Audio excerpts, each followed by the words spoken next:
up, Pom-Pom? Just got a message from the Xianzhou Luofu. Looks like it'll conflict with our original schedule.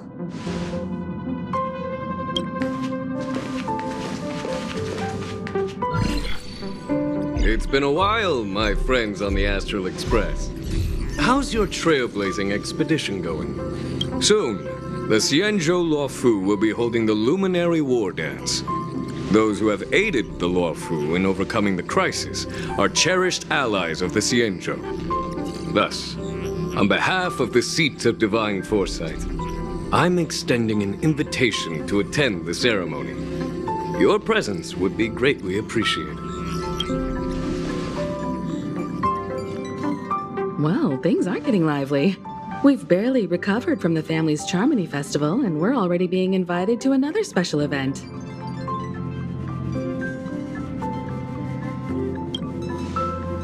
Why not think about it this way?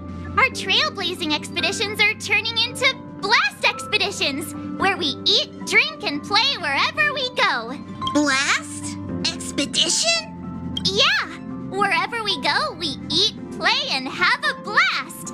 So we should leave March behind to take care of the Express? Hey! That's not what I meant! I'm all for some fun! I just hope there won't be any surprise party crashers, like Friday or Saturday. The Xianzhou Luofu has recently overcome a crisis. By holding the Wardance, they're demonstrating to everyone that they've returned to a state of peace and safety. But that's what everyone said before we went to Penacony. You'll be totally safe under the family's protection. No need to worry. The Wardance is not like the Charmony Festival with all its hidden secrets. It's just a festival to honor the Rainbow Arbiter and the Cloud Knights, who fought against the abominations of abundance and protected the Xianzhou ships. Aside from Starskiff performances, it's mostly martial contests. Nothing too different from the Taiki and Roboball contest we've seen before. What do you think, Himiko? Since we've accepted Miss Black Swan's proposal, we should probably head to Amphorius for refueling. There's certainly no rush. This trailblazing expedition is quite unique, and the Express needs to be fully stocked and prepared before moving on to the next stop. With Madame Herta's help, I was planning to deliver some Leviathan fossils from Kalinga Abyss to Ron May, member 81 of the Genius Society. It could earn us some favors before we set off. However, it may take a few weeks. So that means we're not going to the Luofu. Being an adult means maintaining relationships, whether we like it or not, March. Since we've been invited, it's only right for the Astral Express to attend the ceremony. So here's the plan. Pom-Pom will take everyone to the Xianzhou Luofu. Mr. Yang and I will meet up with Ron May and fulfill our promise. Meanwhile, you, March, and Don Hung will represent the Express and attend the Wardance. What do you two think?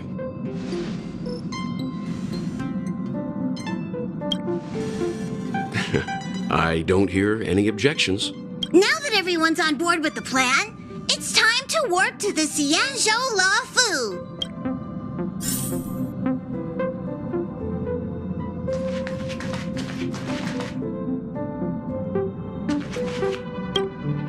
Himiko really knows how to convince people.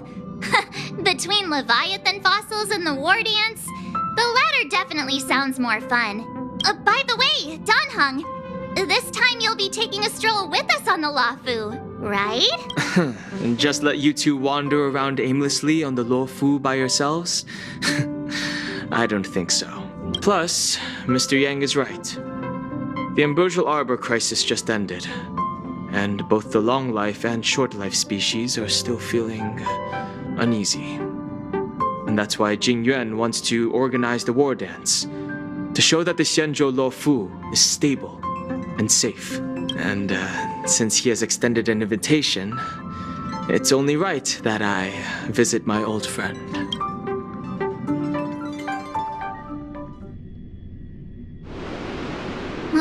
Coming back to this place brings back so many memories, you know?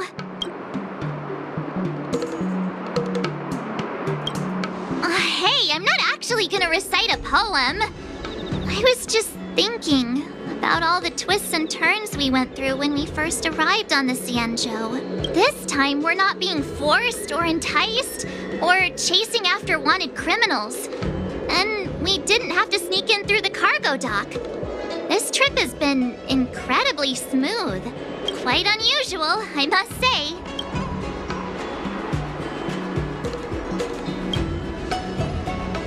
I agree.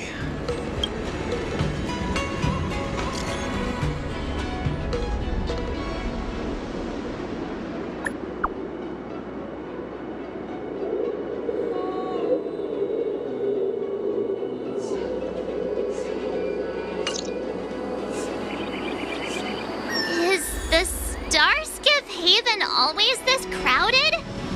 Oh, there's so many people here. I can barely hear anything. Yanqing said General Jing Yuan sent him to welcome us, but where is... Hey, you guys! Hold on a moment. Did they just call us? Look at their outfits. They're from Penacony, right? Are you familiar with the Xianzhou Luofu? We know a little bit about it. What do you need? We're from Penacony. Maybe you've heard of it. We came to this ship to gather interesting materials for making dream bubbles. Oh, we just left there. Oh, talk about coincidence. That's great. Do you know any must-see attractions on the Luofu? Exactly. We're Xianzhou experts. Most of the tourists around at the moment are here to attend the Wardance. And that's why we're here too. Yeah, we know about that ceremony. But isn't the fighting ring still closed? I've heard the ring was actually converted from a huge decommissioned Luofu fighter jet. No doubt about it. It's a massive fighter jet. It's got to be larger than a civilian starskiff. But for now, all we can do is wait until the Wardance starts in a few weeks before we can board it. We've still got work to do, so we can't just sit around waiting for it to start. That's why we're asking you about some must-see attractions. We're looking for unique experiences that you won't find on Penacony. Our clients love these kinds of dream bubbles the most. You're the expert here. Give them some suggestions.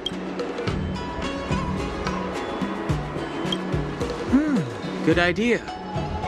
The everyday vibe of the Aurum Alley is a rare find on the planet of festivities. Everyday vibe.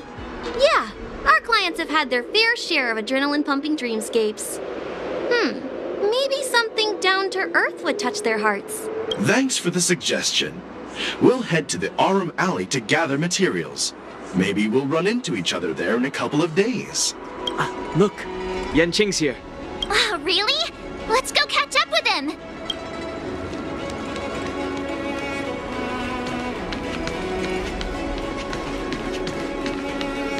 There you are! Everyone, this way!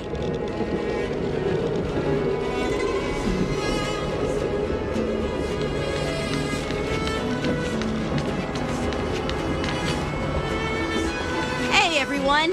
It's been a while. It doesn't feel like it's been that long since we last saw you. But, Yanqing, are you? What's up, Miss March? They say kids grow up really fast.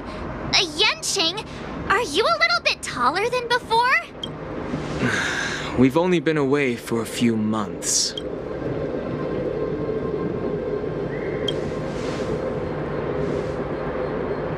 Really? The General is always worried I won't grow much taller. But I keep telling him not to worry about it. Sorry for the delay. With the upcoming Wardance and the Starskiff Haven being so busy, things are a little hectic. Seriously, I've never seen the Luofu so lively before. I was a bit worried that holding the Wardance right after the Ambrosial Arbor crisis might be too soon.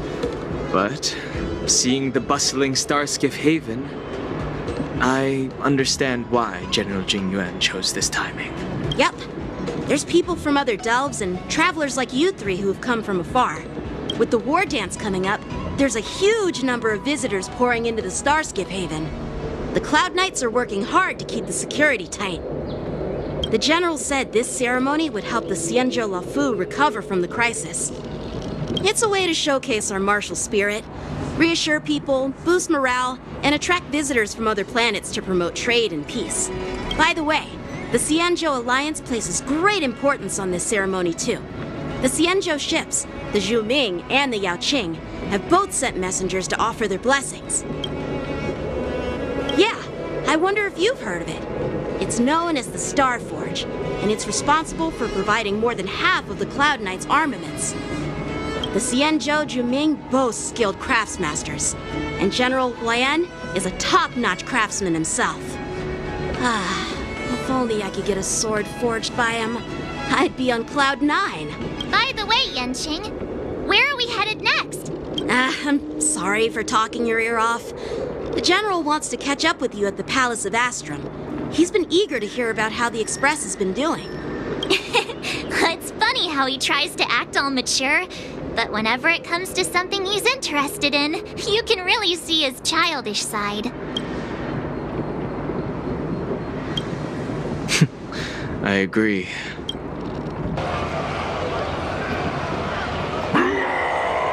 All units, assemble quickly! Get ready to protect the crowd! I just mentioned security, and now all of a sudden something's gone wrong. Excuse me, I need to go check out the situation.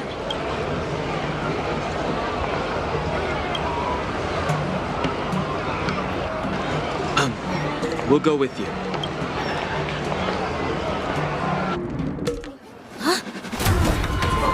Watch out for this!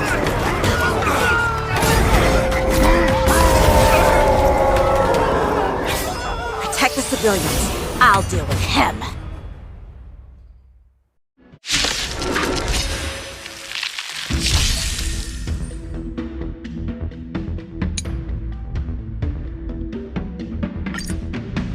Borisin? Why are there borisin here? This ends now. Gotta try hard sometimes. Watch this awesome move!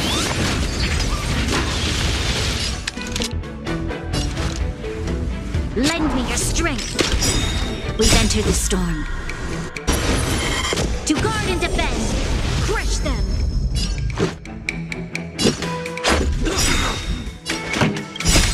Rules are made to be broken!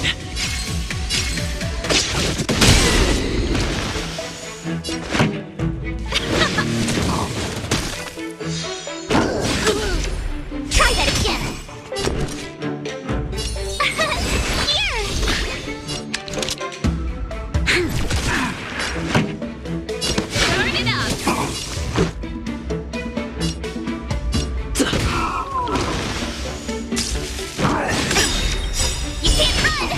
Ready to lose yourself? You can fight it, or rock with it!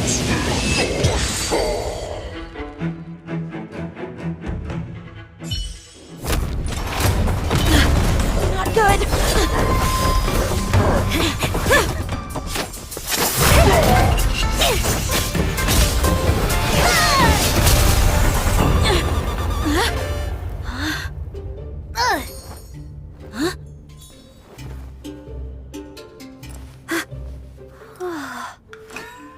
Thanks for the help.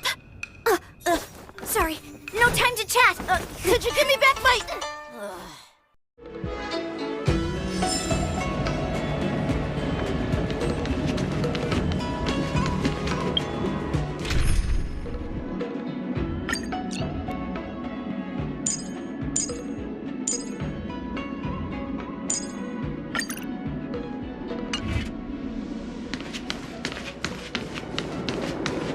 Keep at it. Wait, my sword!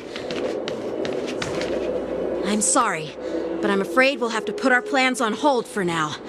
I need to find out what's going on.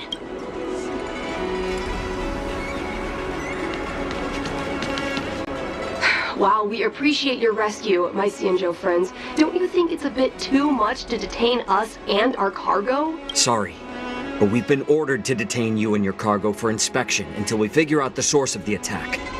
Once we're done with the formalities, we'll let you and your cargo go. But this shipment isn't even meant for the Luofu, and it's IPC's patented technology. Who do you think think you are to conduct an inspection?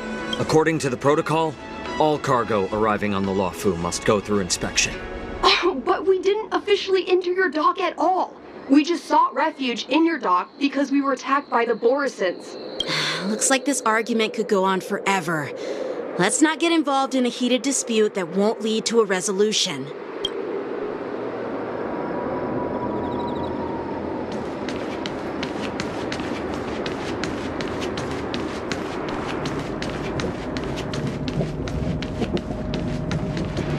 Who's in charge here? I need some answers. It's my fault. We let our guard down for a moment. I take full responsibility. With the Wardance approaching, safety should be a top priority.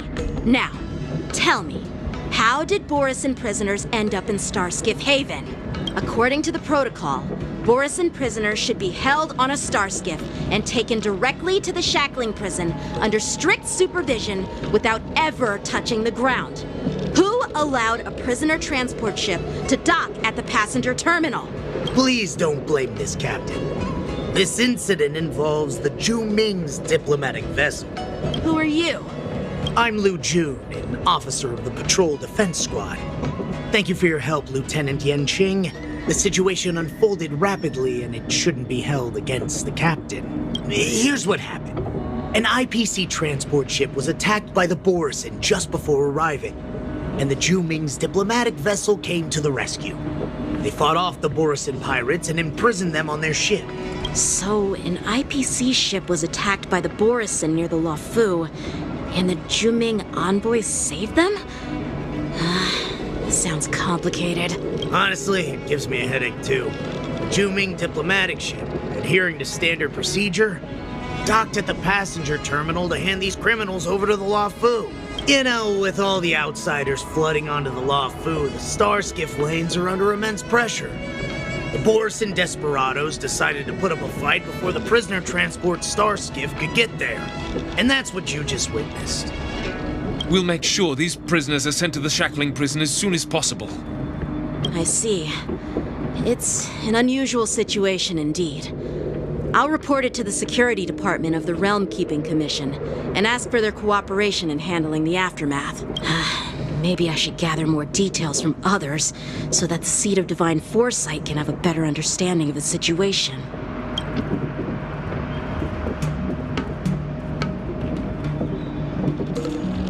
Oh, you look much maturer now, Yanqing. Please don't tease me, Miss March. The situation on the Xianzhou before the Wardance is like a calm lake that can be disturbed by even the smallest pebble, capable of generating far-reaching ripples with even the slightest disturbance. What are those people? I mean, those monsters we just dealt with? Yeah, those werewolf monsters are known as borisin. They are abominations of abundance, and we've been fighting them for a very long time. The borisin have been a powerful force for a long time, plundering and enslaving many worlds. The threat they pose is just as terrible as the Swarm disaster, and the Alliance even had a fierce war with them 3 decades ago.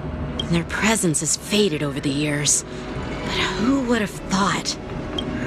According to that officer, they attacked an IPC ship near the Xianzhou Luofu.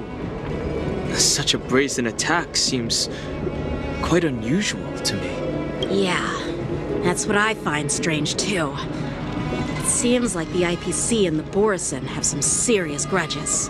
Well, enough with the chit-chat.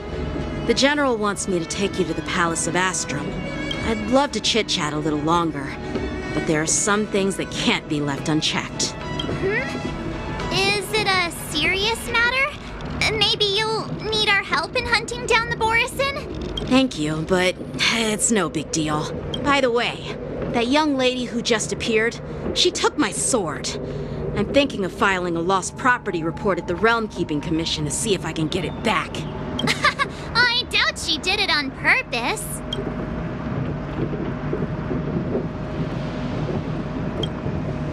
Perhaps she's around here somewhere.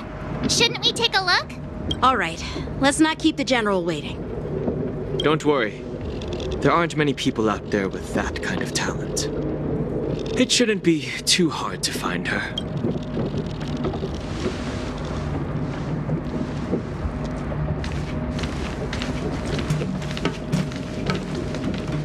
There sure are a lot of troublemakers around.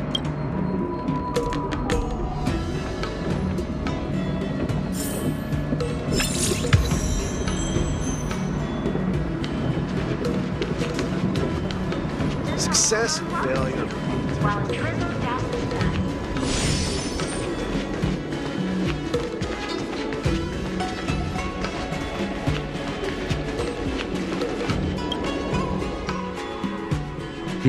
It's been a long journey, Elder Huayan. Thank you for your presence. Don't mention it.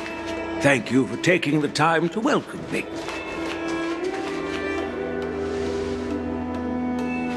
General, I brought our guests from the Express.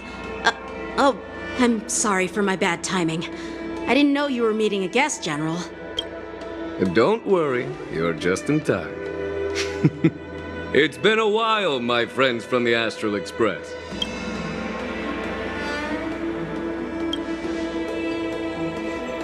All is well when you have friends coming from afar. Allow me to introduce you to General Huayan. He's the Arbiter General of the Xianzhou Luofu, known as the Flaming Heart. No need to be so formal. I'm just a tourist here, no different from other tourists who've come to attend the ceremony. Elder Huayan is not only one of the Arbiter Generals, but also the Furnace Master of the Artisanship Commission. Besides his martial skills, he excels in forging various weapons. Such talents are unique, even among the Arbiter Generals.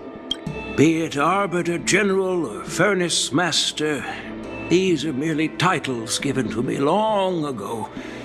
I've retired several times already, but with the current change in circumstances, the Marshal has called me back to duty, and I had no choice but to answer the call.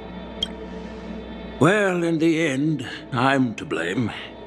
Living such a long life naturally brings its share of disapproval. It's an honor to meet you, General Huayan. It's my honor to meet you, General Huayan. No need to be all formal. Today I'm just a guest on the Luofu, the same as all of you. So, these three are the ones you mentioned, Jing Yuan? The heroes who helped you with the Ambrosial Arbor crisis? Indeed. There's Don Heng, March 7th, and him. Without their help, I'm afraid the Luofu might not have easily overcome this crisis. So, the Imbibitor Lune's reincarnation has returned to the Luofu and will attend the Wardance. I'd love to have a drink with you should the chance present itself. You're more than welcome, General Huayan. And this young friend is? Yanqing, my apprentice. He remains by my side as my retainer due to his youth, which I hope will season him with experience. He will stand for the Luofu's Cloud Knights in the upcoming Wardance, ready to take on all kinds of challenges. Great, great! It's a real treat to see so many talented young people around here today. Oh, I almost forgot. This is my apprentice, Yun Li.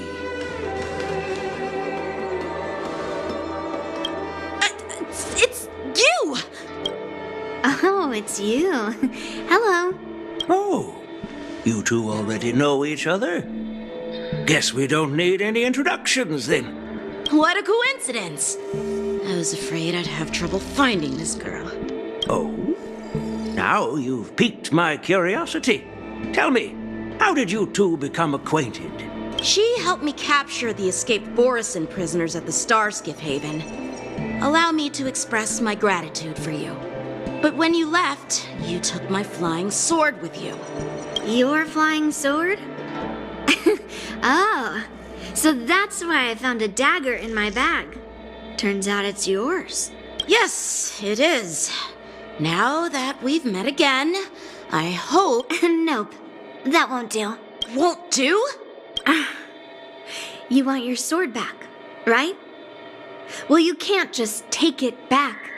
On the Juming, when you lose your sword on the battlefield, you have to reclaim it on the battlefield. As for this little sword, it was supposed to strike that escaped borisin prisoner. But unfortunately, its owner's agitated state caused it to fly off like a kite with a broken string, and it missed its target. By the way, if I hadn't caught it and helped it hit its mark, that borisin prisoner would have gotten away. Hold on a sec, Yunli. You took my sword without even asking, and now you're refusing to give it back?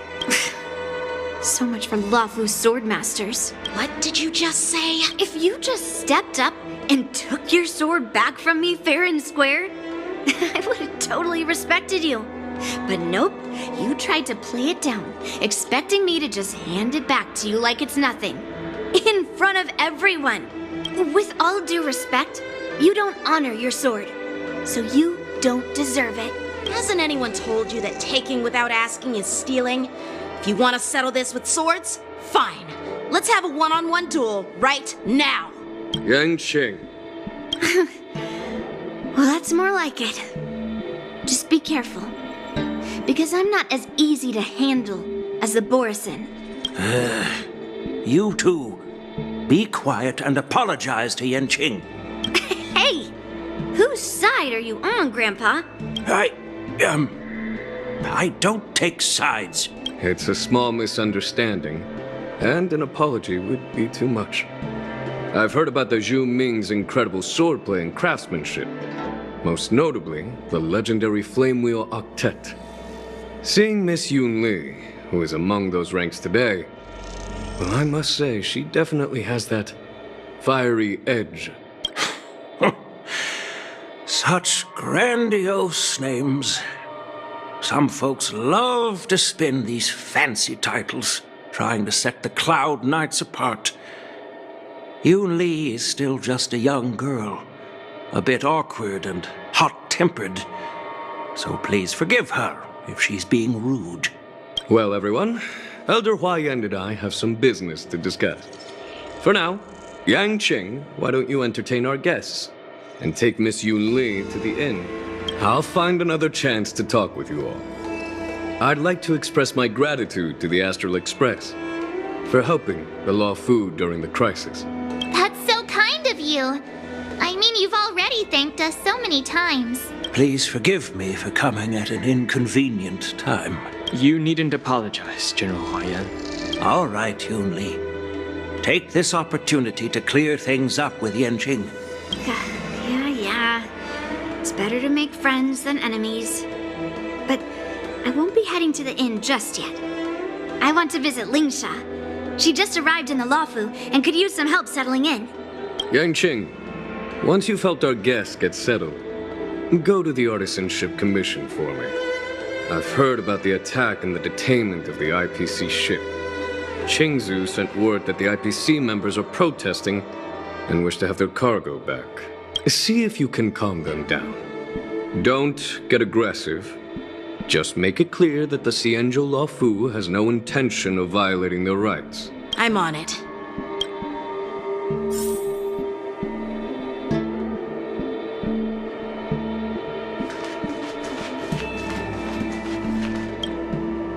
This is the report Qingzhou just sent me.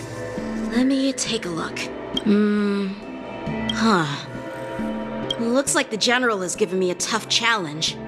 He wants me to try and help put the IPC's mind at ease. Well, it's not exactly a test.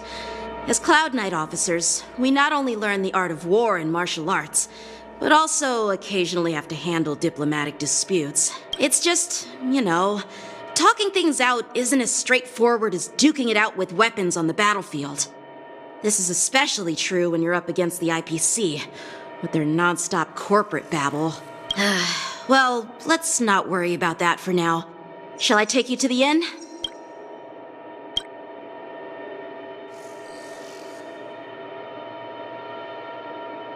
It is the Luofu's honor to have you in attendance at the Wardance. Yet, the fact that a simple martial arts ceremony has attracted esteemed generals from the Zhu Ming and the Yanqing implies intentions beyond mere spectating. Might there be any specific instructions from the marshal? You're overthinking it, Jing Yuan. As I said, I'm here to broaden my granddaughter's horizons. I have no ulterior motives. However, I have no clue what the Yaoqing Arbiter General has in mind. Do you remember when you accepted this position? I told you that an Arbiter General's battlefield goes beyond the physical one. You'll need to lead and manage everything on the Xianzhou. The title of Arbiter General holds a weight far greater than its literal meaning. So many years have passed, and you've done well. However, longevity for the Xianzhou people can be a curse. Living too long means that every mistake you made will lurk in the shadows. And one day, they'll eventually catch up to you. The Marshal knows everything that has happened on the Luofu. As for the Merlin's Claw of the Yaoqing, she has come specifically for you. Speaking of which, why hasn't she arrived yet? They say the Merlin's Claw strikes like lightning. Being late isn't her style. That's not true, General Huaiyan. She's been here a while, but I'm sure you've heard of her unbridled nature. As soon as she disembarked from the star skiff, she mentioned having something to attend to and simply disappeared. You must be the messengers from the Xianzhou Yaoqing, I assume. We are Jiaoqiu and Moza, retainers of the Merlin's Claw. It's an honor to meet you in person, Arbiter Generals. Now this is interesting. A guest who doesn't come to visit but sends a message instead. What does she mean? Tell me, what could be more important to her than coming here? Master heard about a spectacular view in Scale Gorge Waterscape. I believe she went there to enjoy it. A spectacular view? Ha! Did you hear that, Jing Yuan? This person is being sarcastic. Please do not misunderstand me, General Huaiyan. I was simply stating the truth. Master thought it would be inappropriate to keep you waiting, so she sent us here. Once she's finished with admiring the scenery, she'll personally come and apologize to the both of you.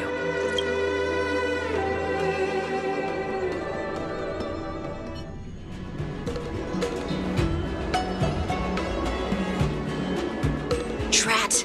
I forgot to ask Yun Li to return my sword.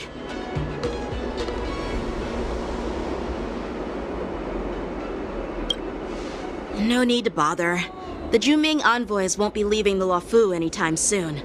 I'll ask for it later when we meet again. By the way, I don't know if it's just me, but the general seemed a little reserved.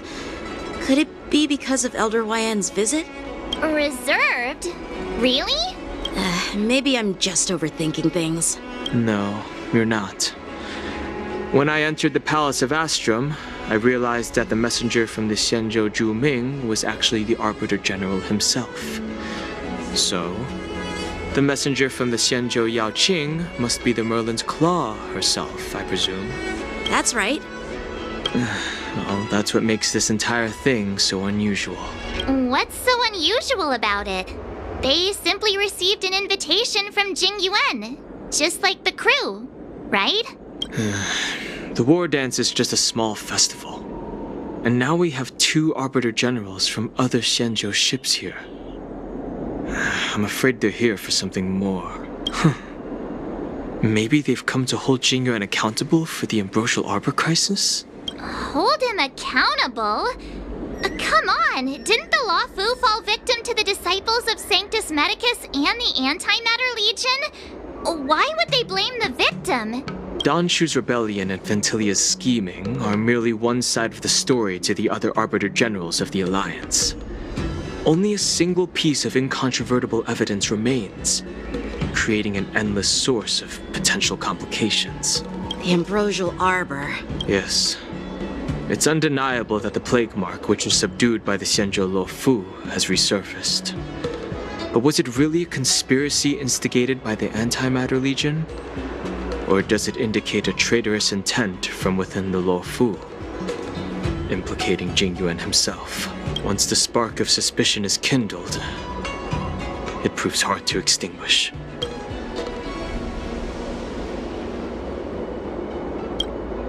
The General must have had that in mind when he invited us to attend the Wardance.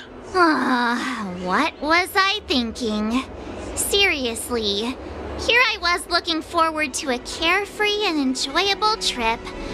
But it seems wherever we go, drama is just around the corner. Aw, I was so excited. I thought those Arbiter Generals were just here to see the ceremony. By the way, I heard that an alchemist from the Zhuming diplomatic ship has arrived, and rumors say that she's to be the new Cauldron Master of the Alchemy Commission on the Luofu. An alchemist from the Zhuming serving as the Cauldron Master on the Luofu? While it's not unheard of, the timing itself... Thanks to your words, Mr. Danheng. Now I finally see the underlying tensions.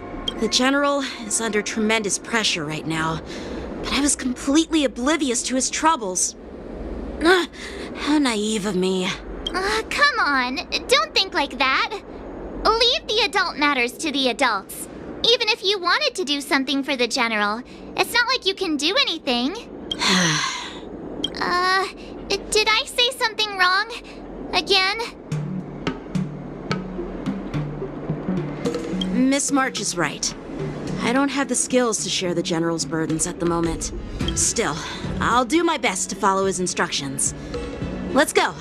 Once I've taken you to your accommodations, I need to go to the Artisanship Commission to handle the IPC's protest.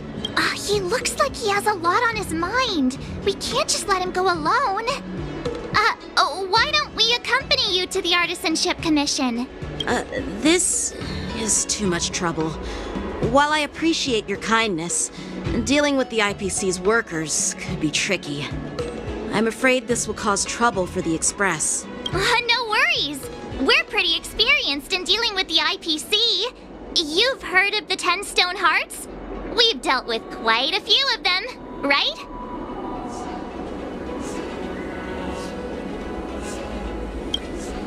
Hey, who's bragging?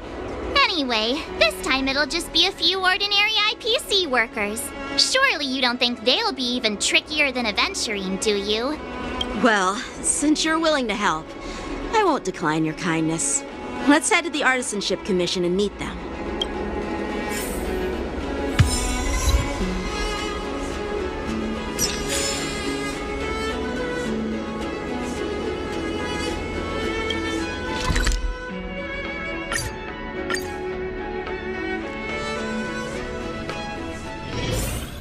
Can I really reason with you Xianzhou people?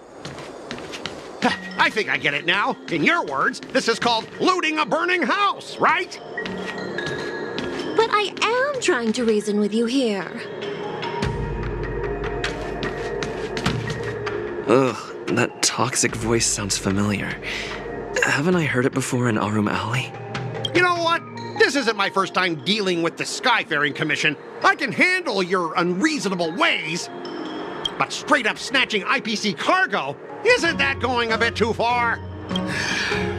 Just as I've said it many times already. Once we've inspected the cargo and completed the security check, you can be on your way. Is there something wrong with your ears, or is it just your brain?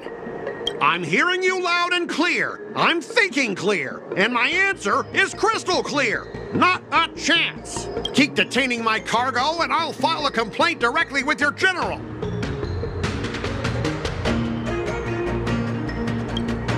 I was gonna ask you the same thing.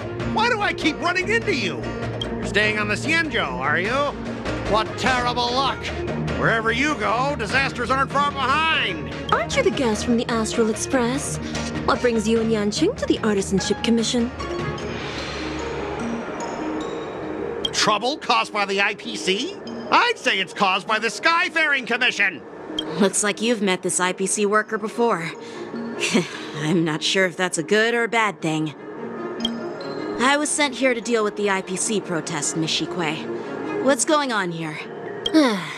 As you know, this IPC transport ship was attacked by the Borisin and rescued by the Juming's diplomatic ship.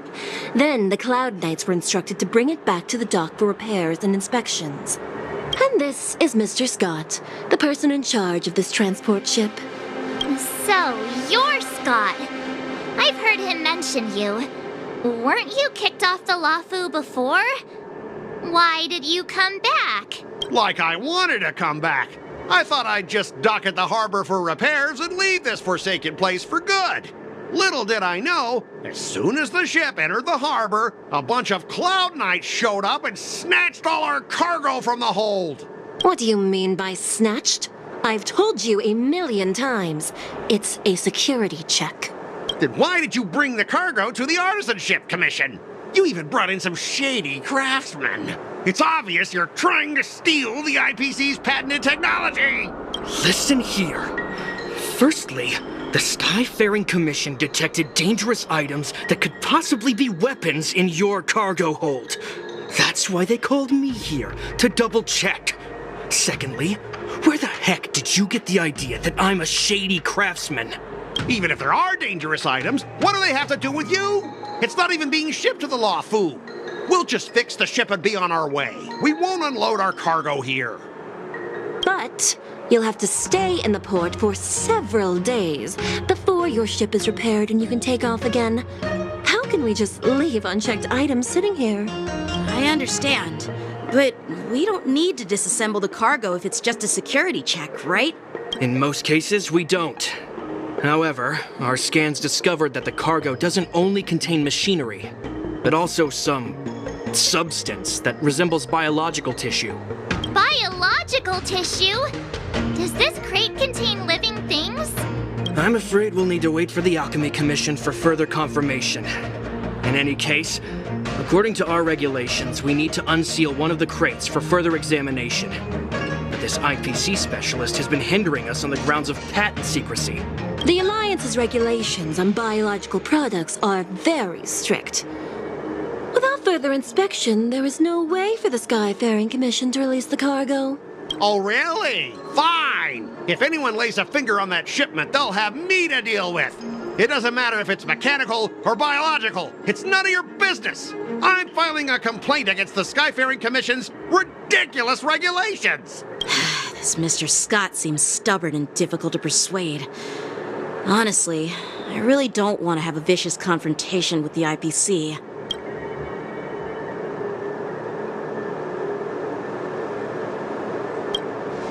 I heard how you helped Aramali.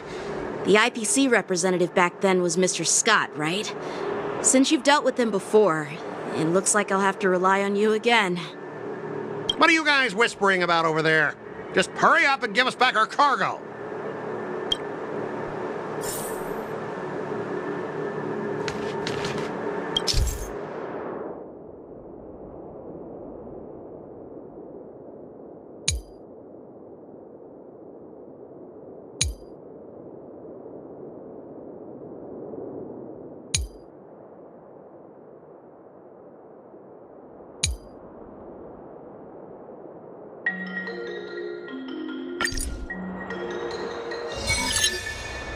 As I recall, this guy won't listen to reason and can only be persuaded with intimidation. But he does seem to follow rules to some extent. Let's use that against him. Speaking of regulations, we have our own laws and regulations too. According to Article 4 of the Xianzhou Alliance IPC Trade Consensus, the Alliance and IPC shall never infringe on each other's intellectual property rights.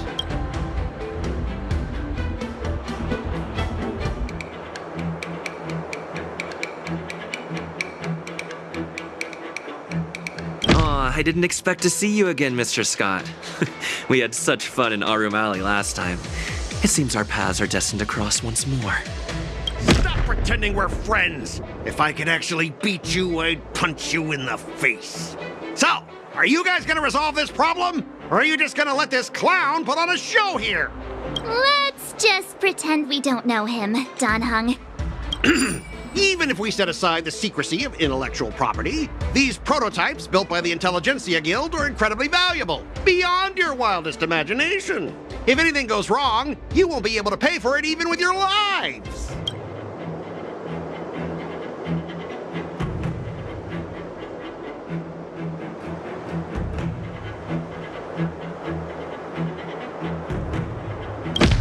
I've taken Herta's curios and even destroyed Rame's experimental subjects, but have I ever paid a penny for them? And now you think you can just come and ask me for compensation. Listen up, brat. Don't think that your fancy connection to the Genius Society scares me. The IPC and those geniuses are working together. We're not taking orders from them. Besides, the cargo on this transport vessel belongs to the Intelligentsia Guild. If you want to inspect the cargo, shouldn't you at least call in a member of the Intelligentsia Guild to be present?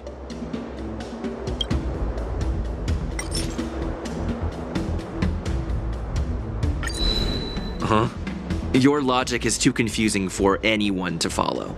Maybe you should learn the art of communication from a monkey before you continue spouting nonsense.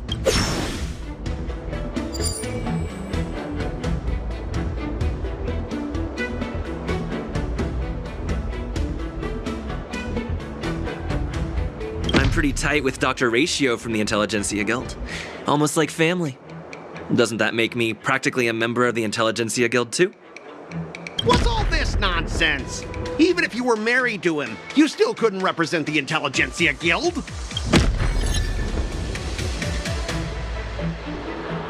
All right, that's enough. I'm not going to repeat myself 100 times. I thought you were reasonable and civilized, but now it seems you Xianzhou folks just don't understand the basics of business. We've signed a confidentiality and security agreement with the Intelligentsia Guild, and if we breach it, we'll have to pay a hefty sum. Even if we sold the souls of every employee in the marketing development department on this planet, it still wouldn't be enough to cover the costs.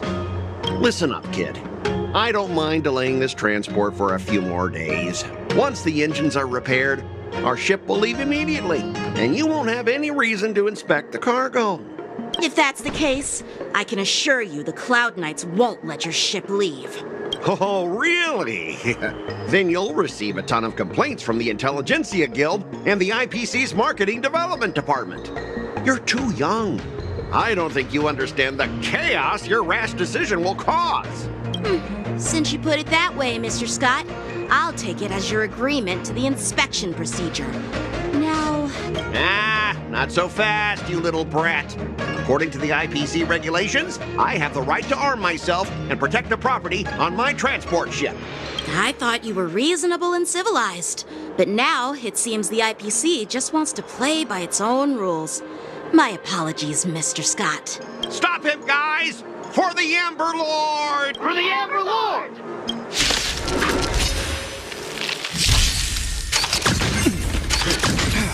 Fighting is meaningless.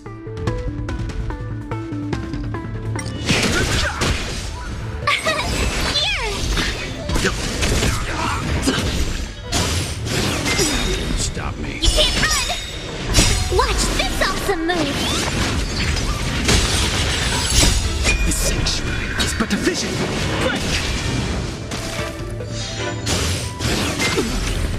Try that again! You can't run!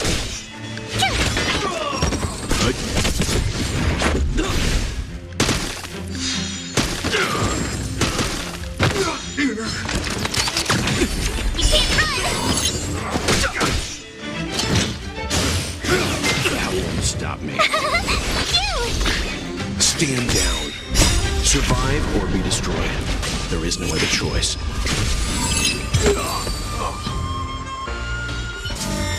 Get up, all of you! Why is the IPC even paying you? You're a bunch of losers! Just be grateful that that little brat showed you mercy. At least your staff aren't seriously injured. How do you IPC cronies have the audacity to fight Cloud Knights? You practically assaulted law enforcement officers. Another one? Who the heck are you? I may be a bit late, but the good news is I'm here now.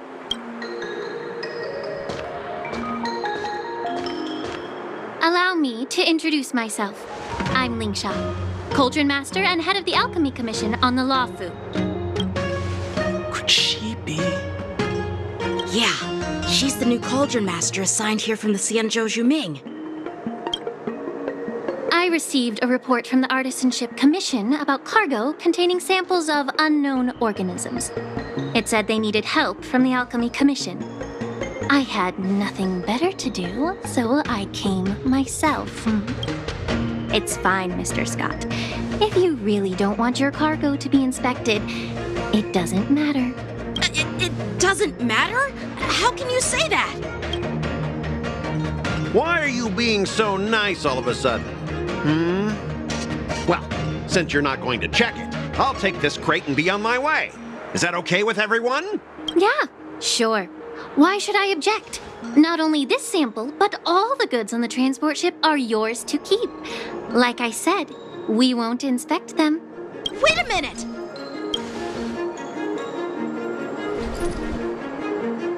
Well, that's more like it. If only the young displayed a more reasonable attitude, we could have sidestepped that altercation just now. Our ship will leave in a few days once the engines are repaired. Your ship can leave whenever you want, but I'm afraid I can't say the same for your cargo.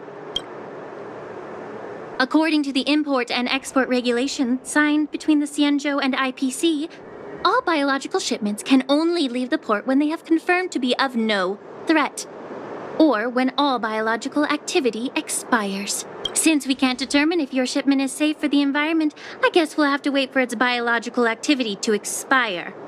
Let me check the previous cases. Normally, it'll only take around 47 star calendar years.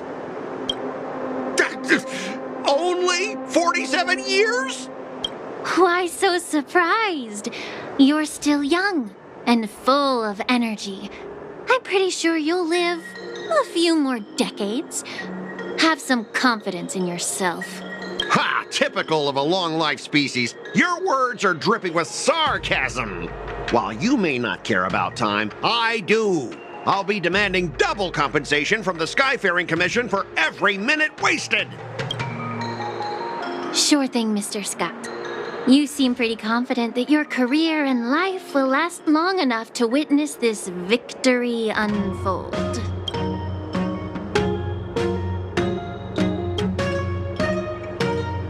Step aside, guys. Let them do the inspection. But, Mr. Scott... Come on, we're already in enough trouble. Just let them do the security inspection. And if needed, I can always grovel before the Intelligentsia Guild later.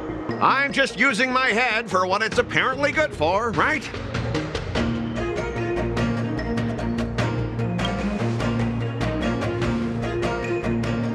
Well, honestly, at least you're not as annoying as that woman. And you're still as annoying as ever. This lady is really something else. Is this the IPC product? Listen up. Any damages caused by inspections will be filed with the IPC.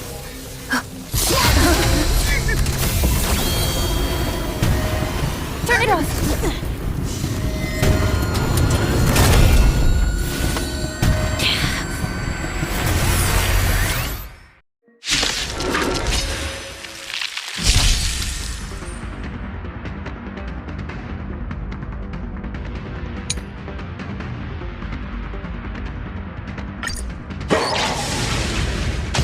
How unexpected.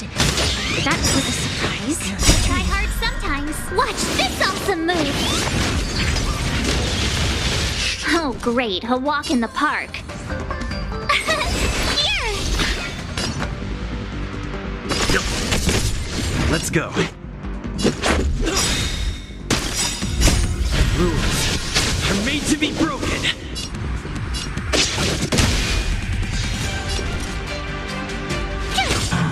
Leave it to me. Let's make it quick. You're annoying! Try that again. Phew!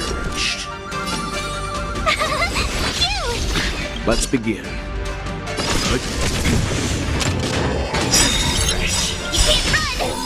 You know nothing of the weight. Survive or be destroyed. There is no other choice. I try hard sometimes. Watch this awesome move. Let's go. My turn. Leave it to me. This is our chance. Tough luck running into me. Here. Stand down.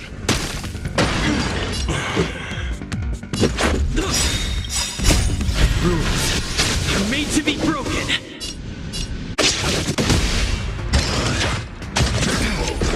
Try that again. I'm fine.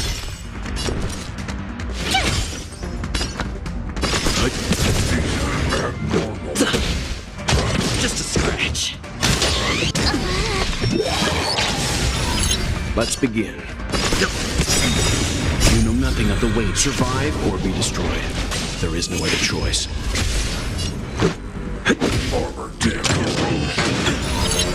Leave it to me.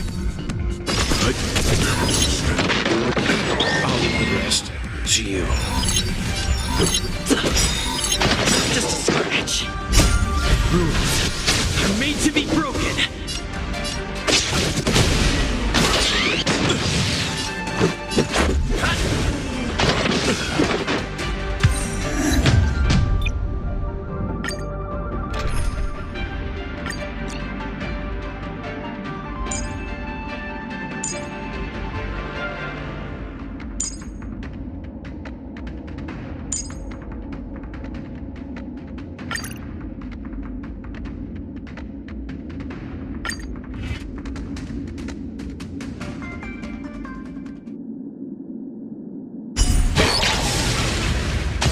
How unexpected.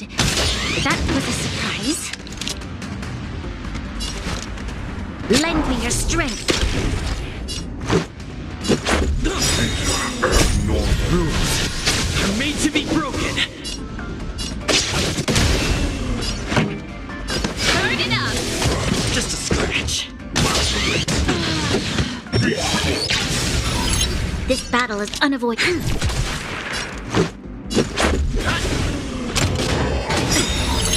We've entered the storm.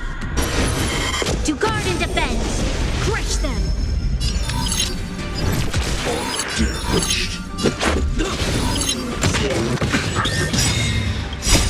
Rules are made to be broken. This battle is unavoidable.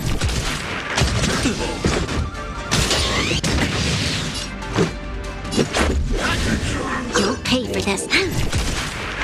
We must...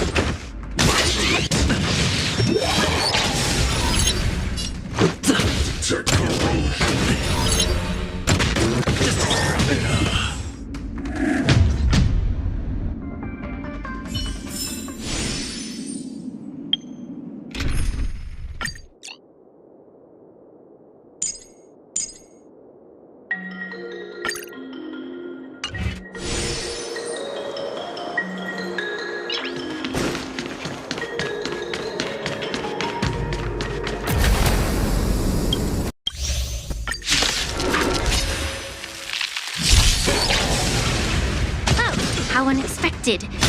That was a surprise. The truth of life and death. This sanctuary is but a vision. Leave it to me. This battle is unavoidable. Lend me your strength.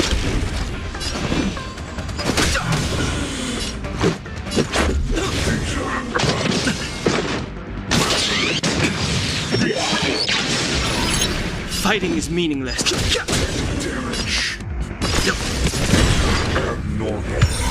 There's always a weak. I've no interest in conflict. Let's begin. Let's go. You'll pay for this. Lend me your strength.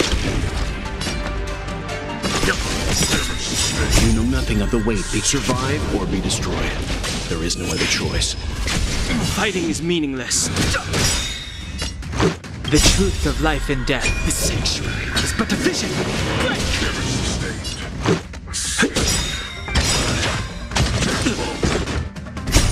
Rules are made to be broken.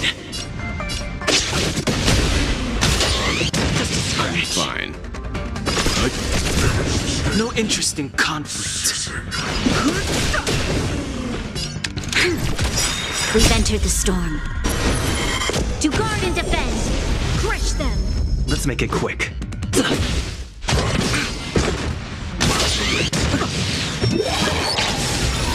This battle is unavoidable. Fighting is meaningless. Let's begin. There's always a weakness.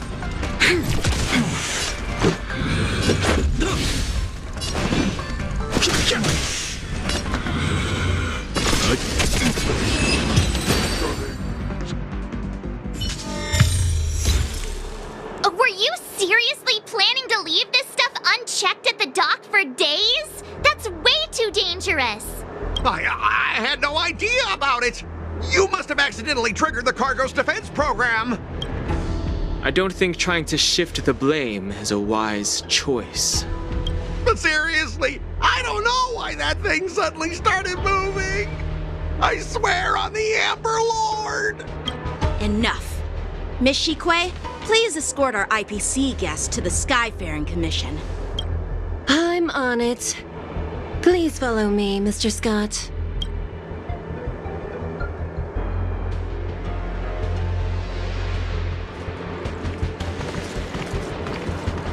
Gentlemen, our preliminary inspection shows that there is indeed hidden biological tissues inside, just like the craftsman feared. I can't even tell if it's ingenium or biological in nature. The core of this device is what they call wetware in industry slang. To put it simply, this machine operates with a kind of biological nerve as its control center. I'll take some samples for the alchemist to analyze and figure out where the biological tissue comes from. Why would the Intelligentsia Guild use such unethical technology? Perhaps they're trying to create a new weapon? Whatever the reason is, it's probably why the borisin attacked the ship. No wonder the IPC were trying to obstruct our inspection. I'll contact the Ten Lords Commission and ask the judges to come and give their final verdict on this. According to our rules, all prisoners and weapons involving dangerous creatures must be taken to the shackling prison for further sentencing. After all, it's the safest place on the Luofu. As for you, Mr. Craftsman, please go with the Cloud Knights and explain the situation to the judge.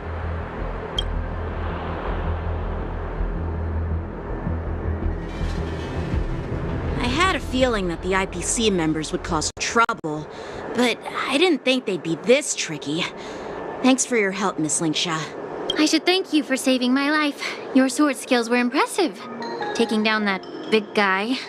I thought the General's retainers were all burly martial masters. I didn't expect Yanqing to be so... Yeah, exactly. He's young and talented.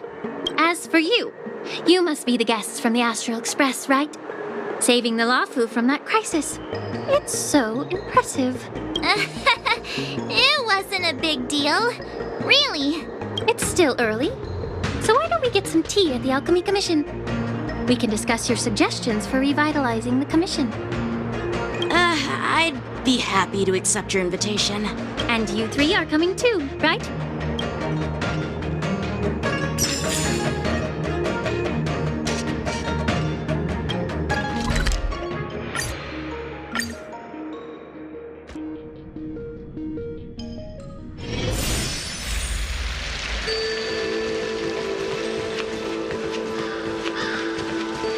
I'm here to pay my respects to the new Cauldron Master. All these years, and the view at the Alchemy Commission hasn't changed a bit. The tides come and go, but the ancient sea remains the same. For us Vidyadhara, there's nothing more nostalgic than our homeland. You're a Luofu native, Miss Lingsha? Yes, I grew up here, listening to the sound of waves while researching prescriptions with my mentors and peers at the Alchemy Commission. It's kind of sad, isn't it? Everything changes, but somehow remains familiar. Just like you, Don Hung, I traveled far from home, and now I've returned. Seeing the familiar scenery brings back a hint of nostalgia. The view here would be even better without the ambrosial arbor. Oh, really? I think that towering tree looks pretty impressive. Even if it's impressive, it's a plague mark. The Xianzhou have been fighting abominations for thousands of years. And now that the ambrosial arbor has been reborn, it's only natural for everyone to feel uneasy. Well, once a seed is planted, no matter how long it takes, it'll eventually sprout and bear fruit, in my humble opinion. The rebirth of the ambrosial arbor and the resurgence of the disciples of Sanctus Medicus were inevitable. The seed was already planted when the ancestors of the Xianzhou sought immortality.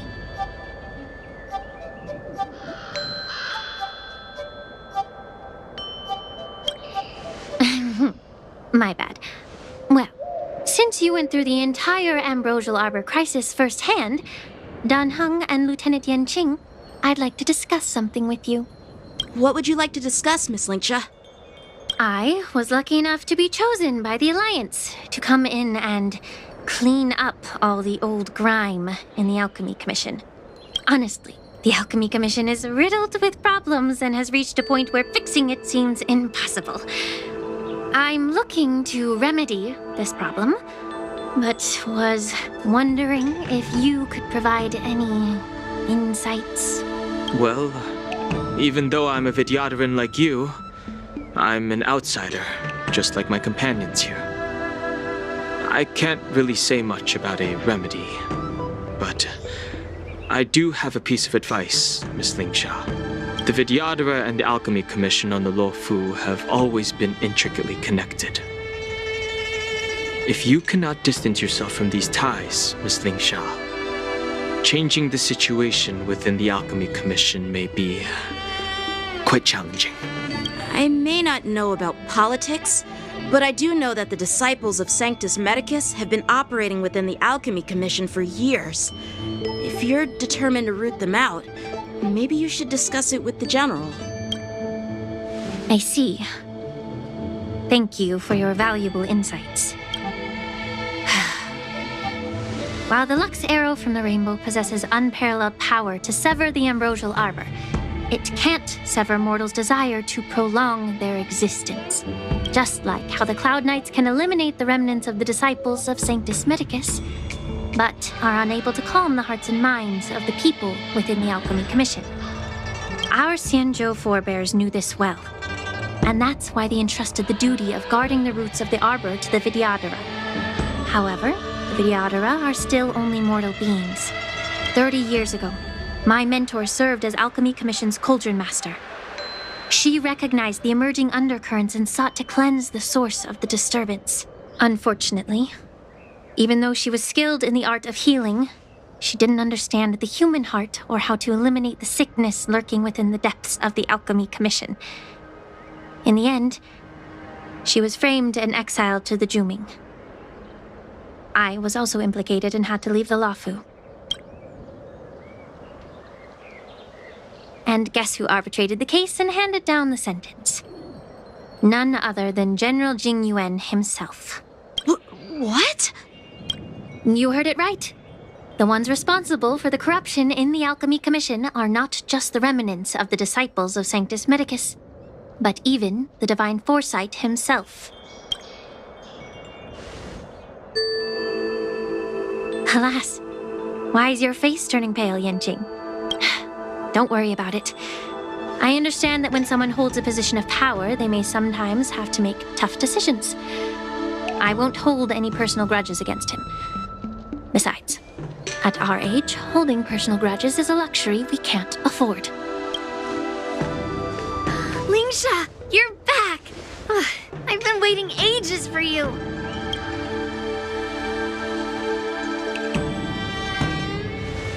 Yunli! Why aren't you with your grandpa? What brings you to the Alchemy Commission? Well, let me take this opportunity to introduce you to Yanqing. What a small world. You stole my sword! Give it back! I see. Let's skip the introduction part then.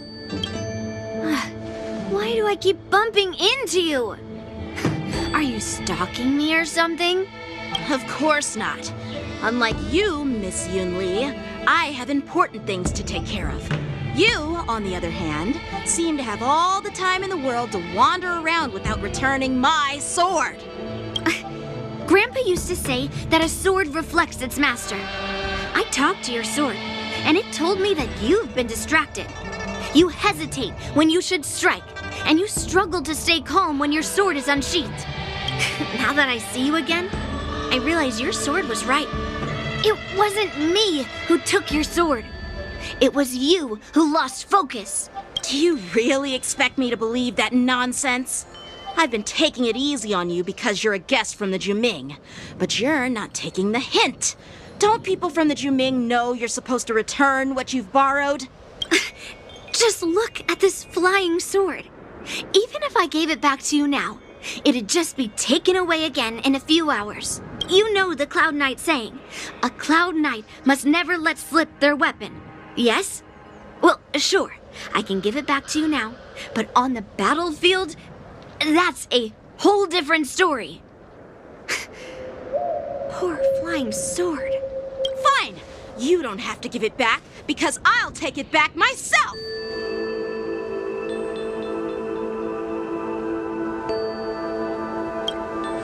Between these two, who do you think is tougher, Dan Heng? Don't get me wrong. I'm just curious. Get ready to separate them. It is my first day at the Alchemy Commission. A brawl is definitely not how I imagined celebrating it. Well, since you don't approve, I won't draw my sword here. I didn't mean it in that way. Since you've already drawn your swords, you'd be disappointed if you didn't get to test one another, right? I've received reports that the delves near the Alchemy Commission are still infested with abominations. Seems like my predecessors left quite a mess. So, if you two want to determine who's better, why not focus on them instead of each other? Clearing out some abominations? Sounds boring. It's the Cloud Knight's duty to eliminate those abominations. You don't have to ask me twice, Miss Lingsha. I'll help you get rid of them. Oh, you think you're the only one who knows how to behave? If Lingsha needs anything, I'll gladly draw my sword and help her out. It's so heartwarming to see both of you being so sweet and caring. So then, shall we get going?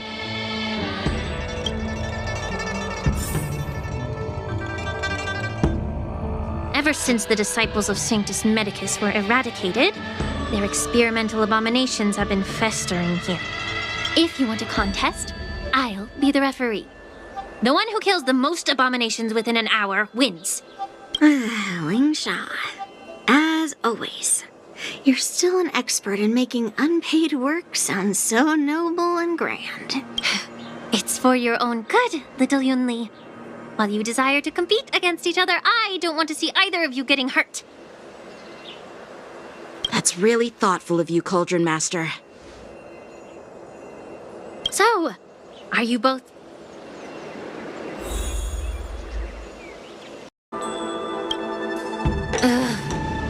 Looks like my predecessors left quite a mess.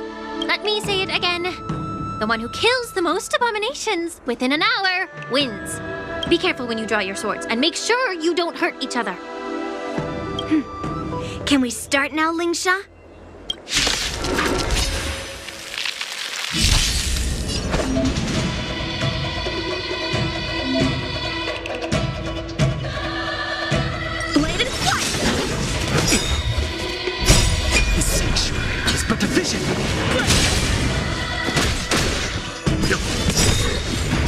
Survive or be destroyed. There is no other choice. I didn't expect someone who can't even hold on to his sword to actually have some skill.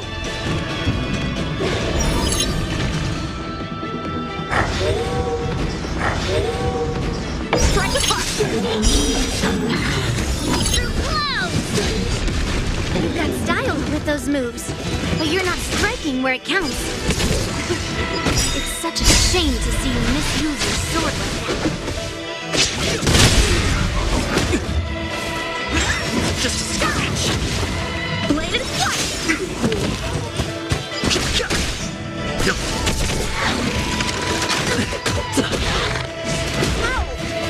Strike with heart! Swords descend!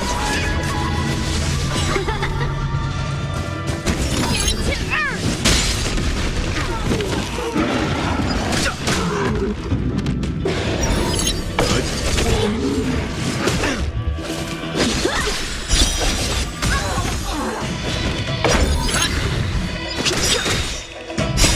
The sanctuary is but a vision. Blade and flight! Just a scratch. Stand down. Survive or be destroyed. There is no other choice. Into earth!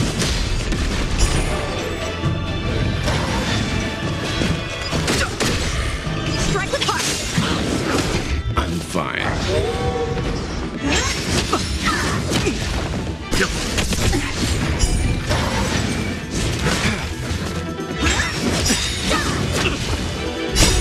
Rules are made to be broken.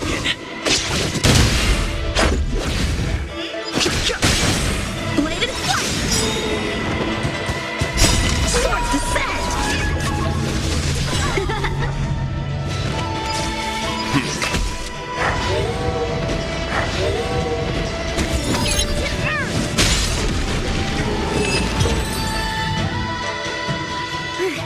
See? I won. Your technique was all over the place, and you relied too much on speed. Is this really all the Cloud Knights of the Luofu can muster? So disappointing. All you did was chop down a few monsters. Don't get carried away with yourself. Oh. Well, then I'll give you a chance. Defeat me or hand over all your swords. If you're trying to pick a fight, just ask, because I'm ready for ya.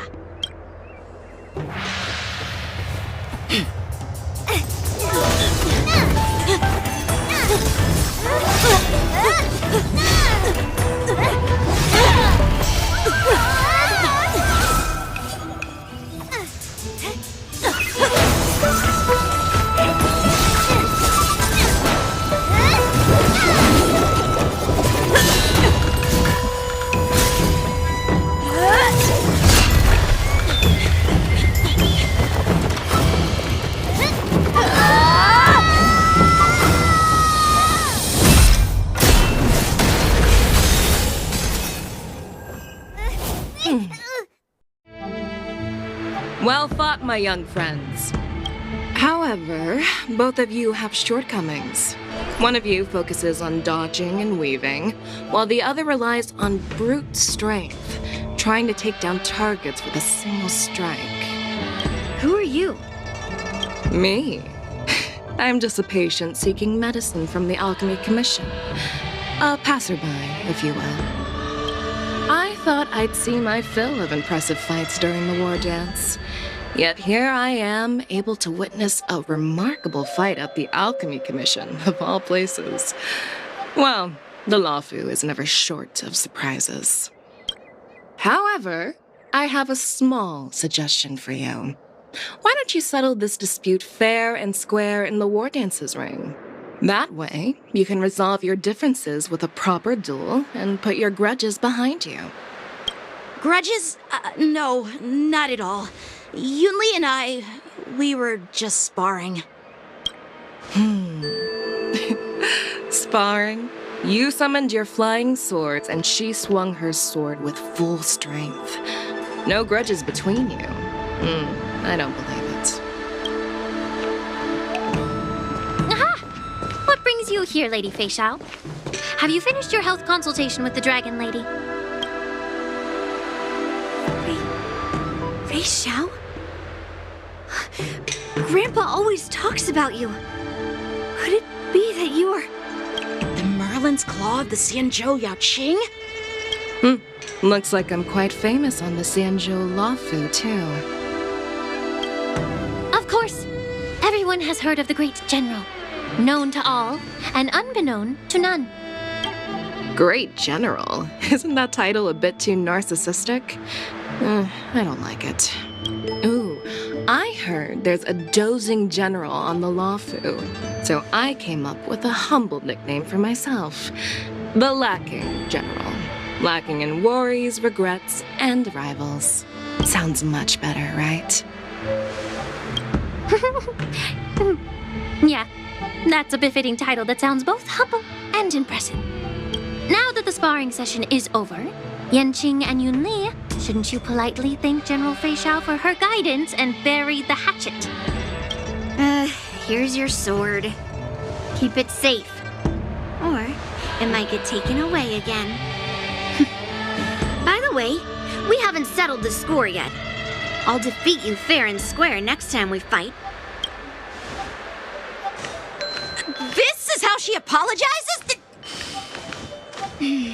Now that I finally got my sword back, I should report to the seat of divine foresight. I'll take my leave, General Fei Xiao.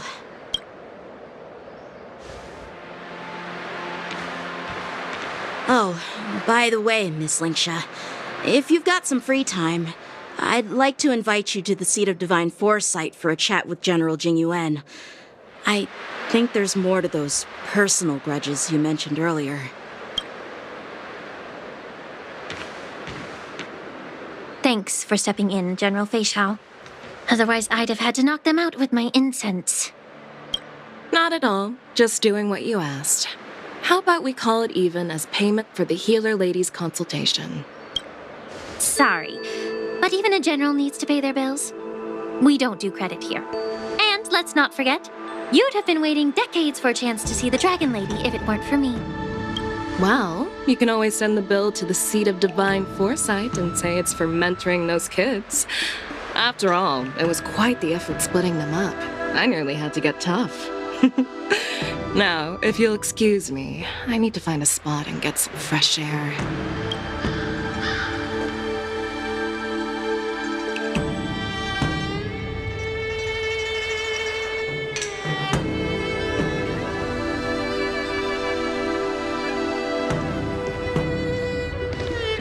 Back already?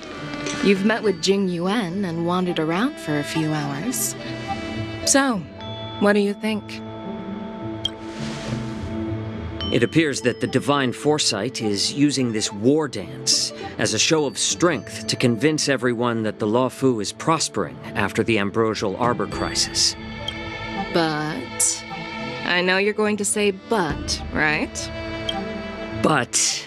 the influx of people attending the Wardance is like a breeding ground for disorder and rumors.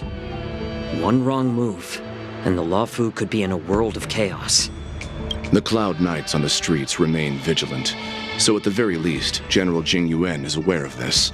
As for other matters, I'm unable to say. I'd prefer to be excused from future meetings with generals. I'm just a military healer. And now all of a sudden I'm thrust onto the center stage having cordial chats with two generals? My work doesn't lend itself to being in the limelight either. Just stop whining. At least you're in one piece, right? Before getting in touch with General Jing Yuan, I wanted to put aside my assumptions and see his momentum. That includes the overall bearing of the Cloud Knights on the street, what people are saying, and how those close to him behave. The might of an army dwells not within its pawns, but within the force of its collective momentum. Recognizing this fact reveals the true measure of power. Thanks for enlightening me, General. A perfectly clear statement turned confusing thanks to your translation. You've made me lose where I was now. Anyway, this is how I operate in battle, so you might as well get used to it. Are you treating General Jing Yuan as your enemy? The longest-serving general of the Xianzhou Luofu. Do you think he'd have only a few enemies? By the way, General, you met the healer lady, yes? Could you show me the medicine she prescribed you? Well, the healer lady couldn't do anything about my condition. She just told me to enjoy some tasty food. So not even the famed healer lady could help?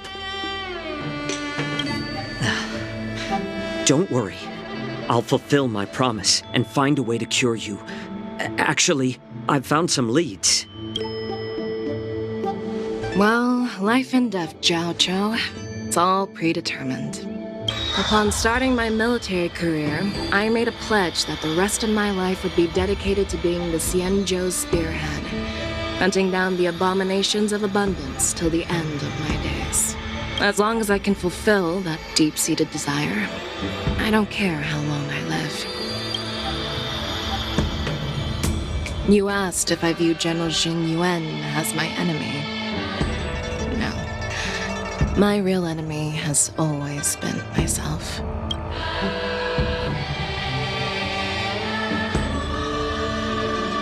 Enjoy some tasty food. So, what's for dinner tonight? Jeez. You really know how to read the room, don't you? You guys figure it out for yourselves. I'm due to catch up with an old war friend I've not seen for quite a long time.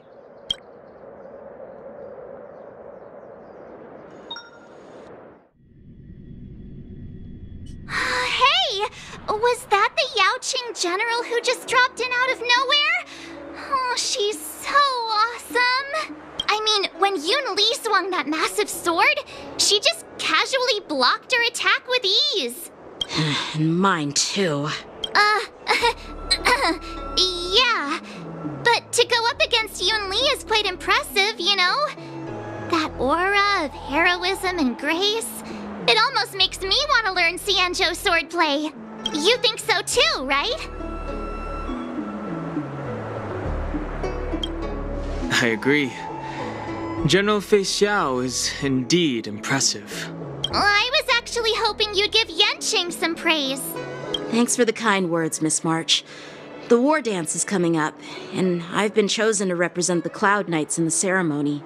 I've had my fair share of defeats lately, and even though I know there are always more skilled swordmasters out there, seeing General Fei Xiao's skills today has made me feel a bit uneasy again. Don't underestimate yourself. After all, generals won't fight in the ring during the war dance. Just remember the state of mind you had when you single-handedly took on me and Blade, putting life and death aside. With that mindset, you can prevail against most challengers. I see. Thanks for the advice, Master Danheng. By the way, now that today's events are over, General Jing Yuan wants to invite all of you to the Seat of Divine Foresight. He has something important to discuss. I bet it's about how to deal with the generals from the Yaoqing and the Zhuming. I really don't want to get caught up in grown-up games so soon. I just hope Generals Fei Xiao and Huaiyan can see the truth.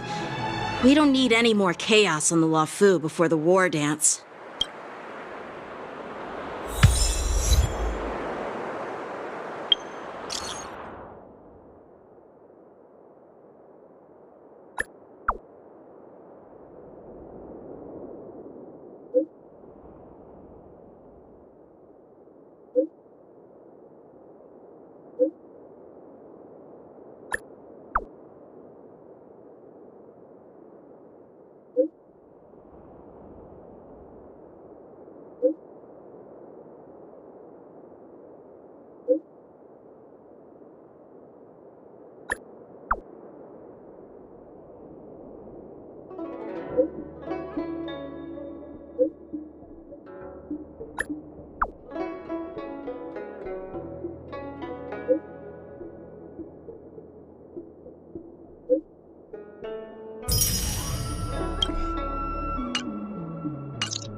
Nice.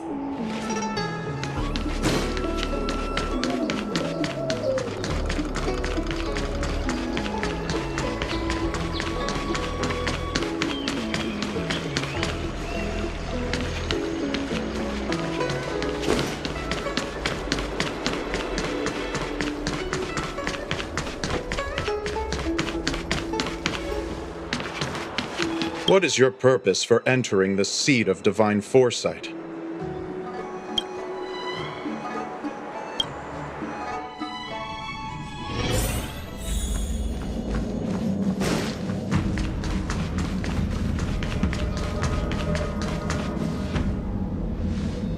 Earlier at the Palace of Astral, I introduced these guests from the Astral Express to you, Elder Huai.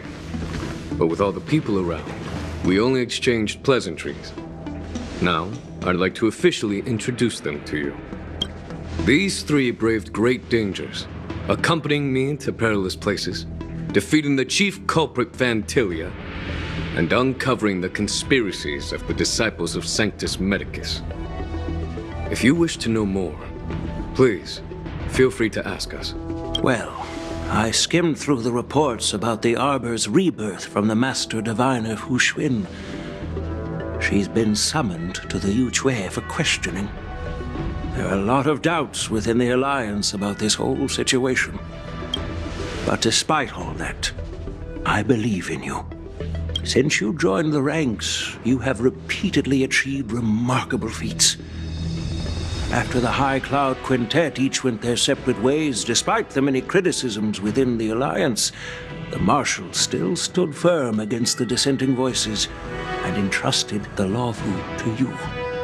Over the years, you've served the Alliance with loyalty and wisdom. You've taken down abominations in Thalassa, rescued the Xianzhou Yuchui from a siege, and destroyed the demonic planet summoned by the denizens of abundance. I still remember those battles vividly. There are fools who doubt your loyalty. They're happy to see the divine foresight fail because it gives them some kind of sick satisfaction. They haven't achieved anything of their own, so they feed off the failures of others. But I've seen enough failures in my time, and I want to believe that your loyalty has never wavered.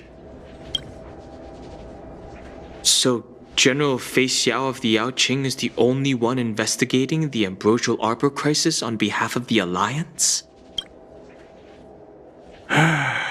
No. I am too. This old man's words always catch me off guard. The Marshal ordered me to come to the Xianzhou Luofu, but the document only says, attend the Wardance and listen to Fei Xiao's questioning. The Marshal is well aware of Jing Yuan's purpose in holding the ceremony and understands the situation he is facing. She mentioned it because she believes both issues are important. Thanks for your kindness and sincerity, Elder Huai.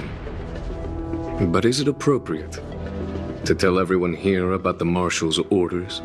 By introducing the Express's witnesses to me alone, aren't you aiming to discern the intentions behind both my actions and Fei Xiao's, and whether there's any discord between us?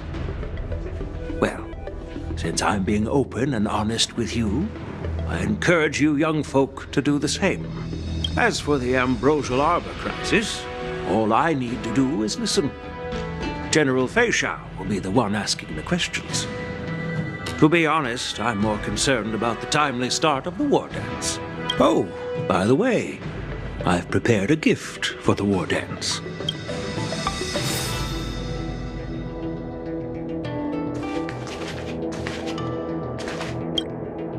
Yes, it's this case right here.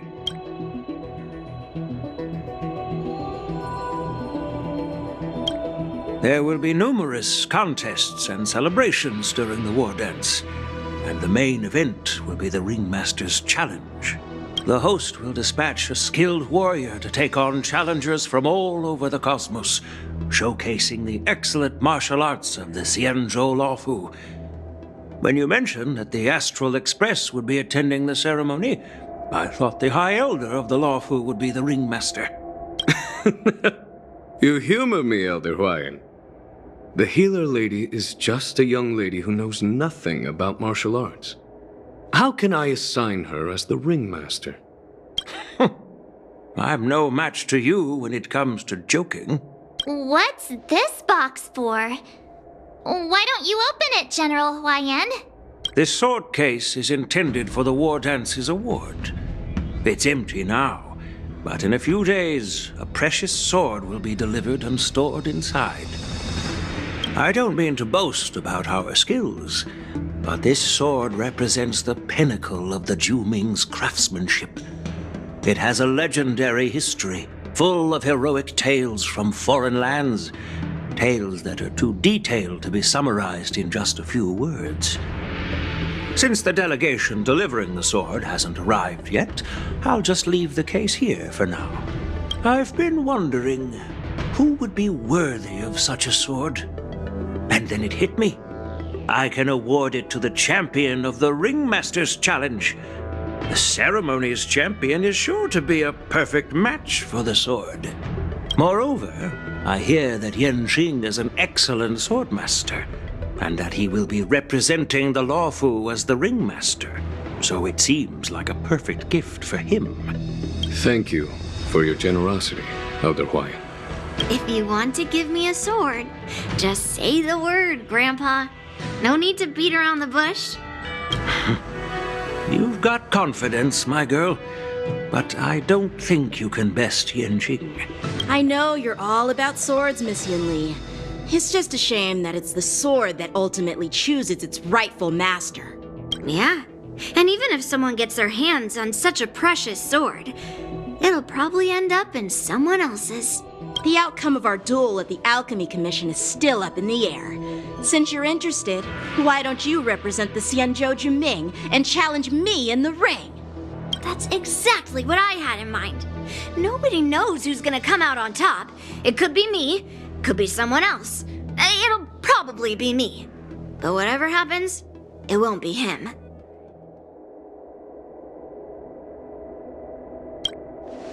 Not to be rude or anything, we've been watching their drama. I'm dying to find out who beats who. Quiet down. We have other guests here. I've prepared this sword to add some excitement to the ceremony, not to have you two squabble. It's not a good look for the Alliance. While you both seem confident that you'll win, you need to remember there can only be one winner and one loser in the ring, which could lead to hard feelings. Actually, I have an idea. We don't know who the winner will be, and it might not be either of you. But if you're eyeing that prize, you'll need to work together.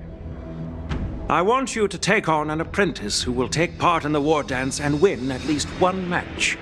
How does that make sense? In my humble opinion, while a Cloud Knight is commendable by securing victories, it's even more so to pass on your skills and spread the way of swordplay. I'd be greatly pleased if this apprentice could represent the Express in the war dance by displaying their Cloud Knight flair and prowess. Well, Elder Huayan's idea is quite interesting. Imparting swordplay skills requires teamwork, and both the winner and the loser will learn a valuable lesson regardless of the outcome. The question is, whom should the two of them take as an apprentice? Huh? Who? Wait, me? I noticed just now that Miss March seemed quite interested in the outcome of your sword fight. So I thought, why not teach her the art of swordplay? Wait. Are you serious, General? Why am I being dragged into this all of a sudden? I've never practiced swordplay before. I'm a total newbie. You really think I can learn it? Well, you'll probably realize I have no hope and give up on me. And that'd be so embarrassing. Isn't this a perfect chance for you?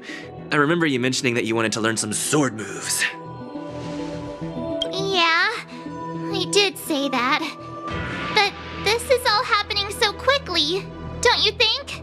Miss March is like a piece of jade in the rough, just waiting to be shaped. The Wardance is the perfect opportunity to see what heights she can reach.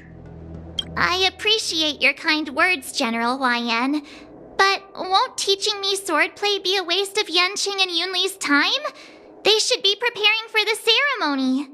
Plus, I heard that each swordmaster has their own special moves. What if they let something slip while teaching me? If everyone knows each other's tactics, won't that make it hard to catch people off guard during the war dance? That's considerate of you, March 7th. But don't worry. It'll take you at least a decade of hard training before you can even start learning special moves. No need to freak out. A few Juming swordplay tricks will mean you'll be more than equipped. Really? Looks like March's curiosity has been piqued. The whole point is to know each other's moves. Defeating your opponent in just one move? How boring would that be? Plus, what really decides a swordsman's fate isn't some special move. It's the solid fundamentals. So Miss Yunli has already agreed. What do you say, Yanqing? General, I haven't graduated yet. How can I be qualified to teach swordplay to others? So you're admitting your defeat, huh? If you're not even confident to teach, why don't you let me be the ringmaster instead? Yanqing, teaching an apprentice is also a way of honing your own skills and gaining insights. You've been an apprentice for years. It's about time you looked at swordplay from another perspective. I see, General. Then count me in. Now that Yanqing has agreed too, it all comes down to Miss March giving her nod. It's up to you to make the final decision, March.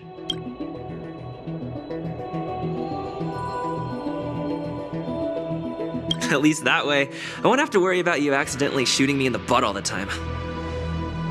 Hey, I've never missed my target. Then I'm on board. Thank you for your kindness, General Huaiyan. Great! Starting tomorrow, Yanqing and Yunli will teach you the basics of the Cloud Knight's swordplay. Yunli and I will head out and purchase some sword practice equipment for Miss March. Think of it as a little initiation gift. You're too kind. Wait, you're giving me a gift? Shouldn't it be the other way around?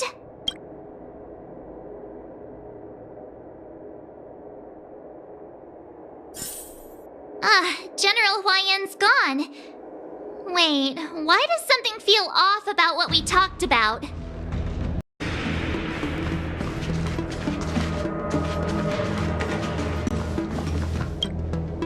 I think we strayed off topic. How did things even get to this point? Yeah, I brought you here because the General said he had some important matters to discuss.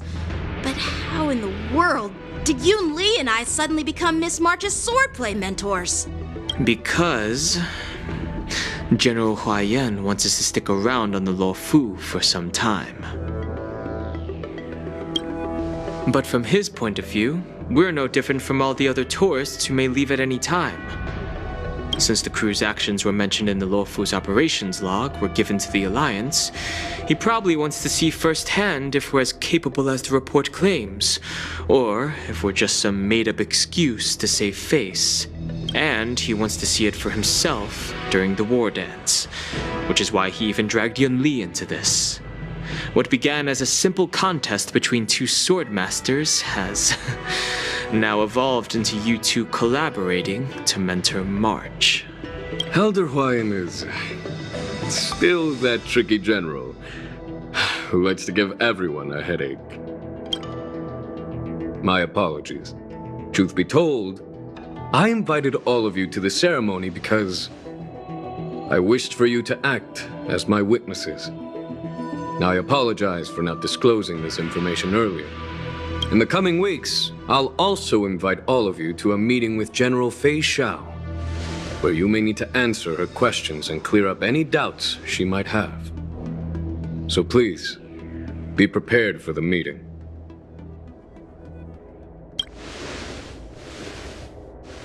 Don't worry, General.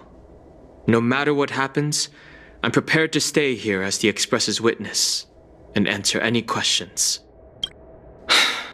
Thank you, everyone. General, I know there isn't much I can do to share your burden, but... As the Luofu ringmaster, I won't let anyone defeat me in the war dance. I know.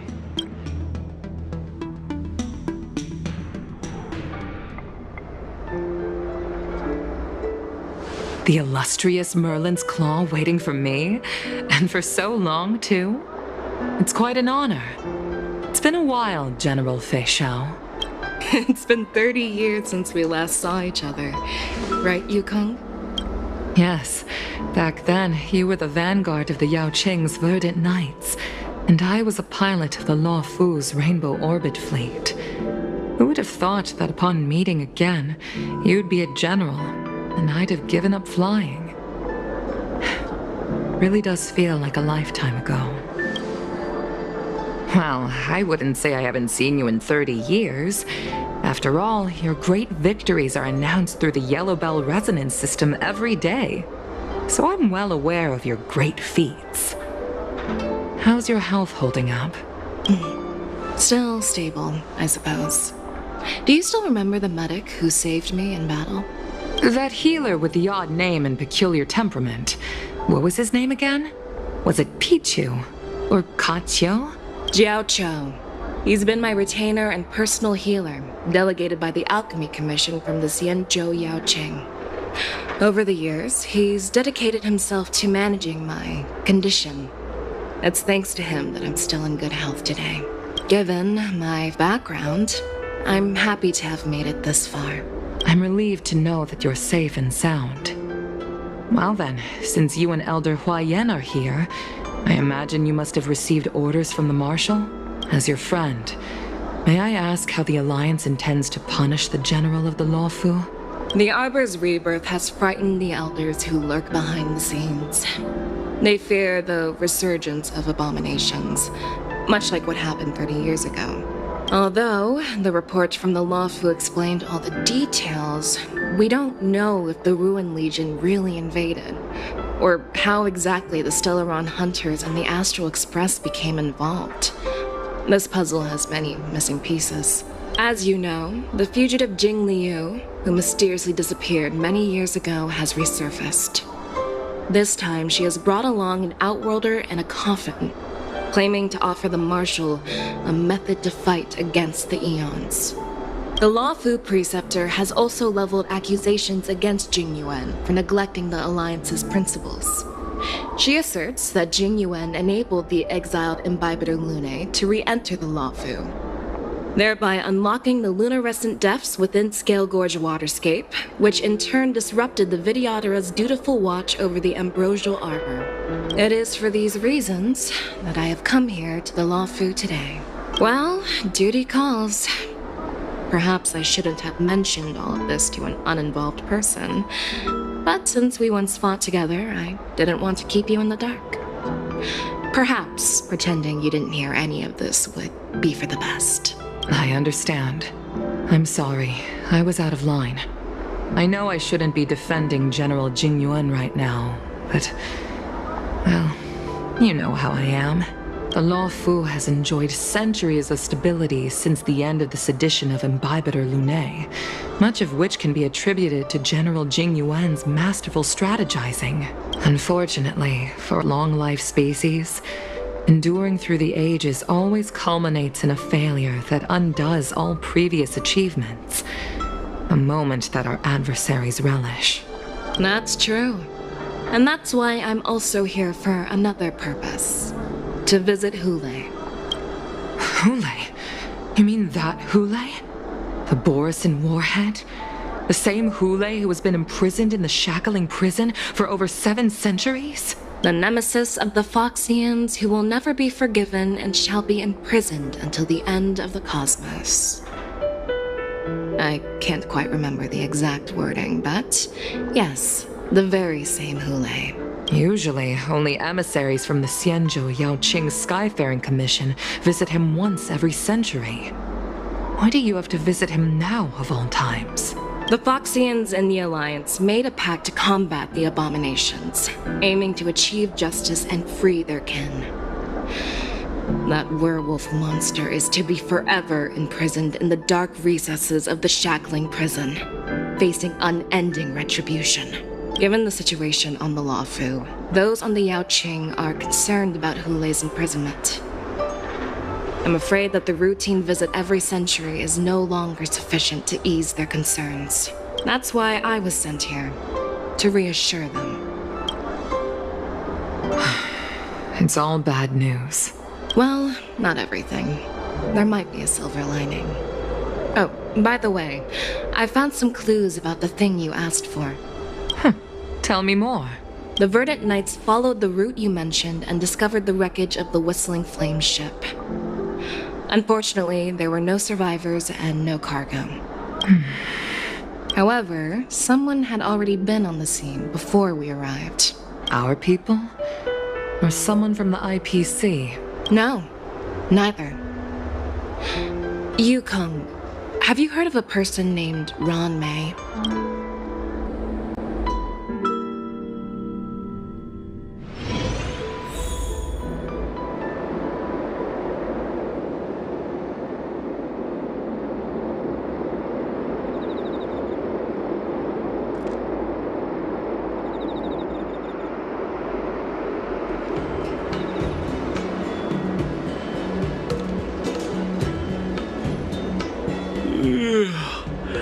I'm still feeling sleepy.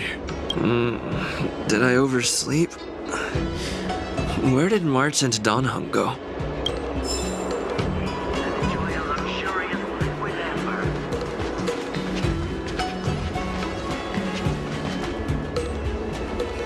There you are!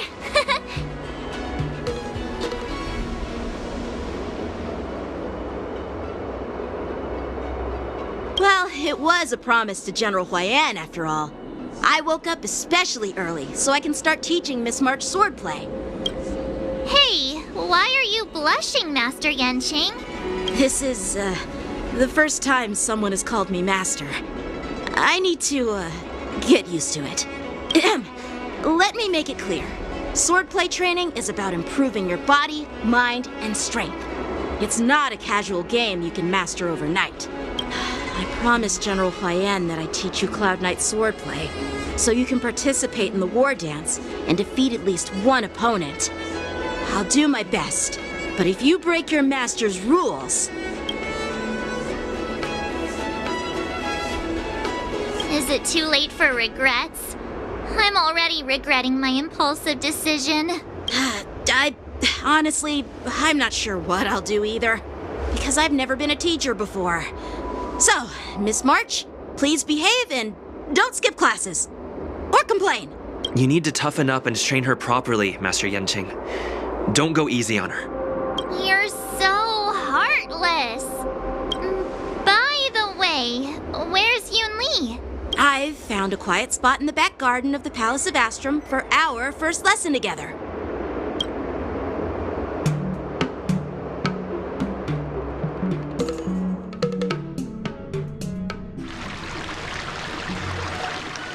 Seriously?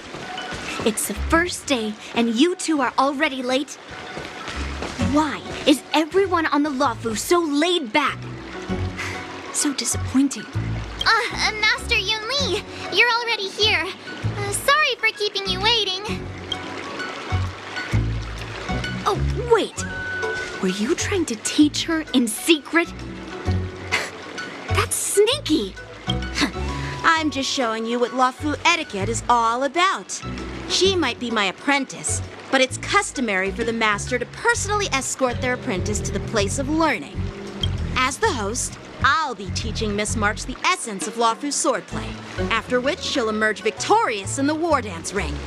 You won't be complaining about Luofu swordplay then. Stand aside, rookie. Let me show you how we Zhuming sword masters treat their apprentices. Quickly, over here, Miss March. This is a reverse mentorship gift from me to you. I hope you put it to good use. What's this? Xianzhou clothing? It's so beautiful! Sword practice requires precise movements. This outfit is tailored to fit perfectly and allows for smooth movements. I even added some small accessories. I put a lot of thought into it. You're awesome, Master Yunli! See? See? How can you compete with me? I'll teach March 7th the essence of Zhuming's swordplay so she can win the contest with my sword skills. Actually, I've prepared something too. Huh?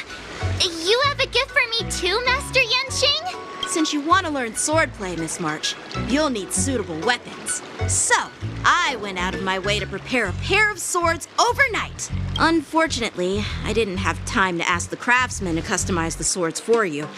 But I did my best to choose ones that look nice and are suitable for a beginner. I hope you like them, Miss March. Thank you, Master Yanqing! Bet you didn't see that one coming, did you, Yunli? The real competition is just getting started. I'm so lucky to have two great masters.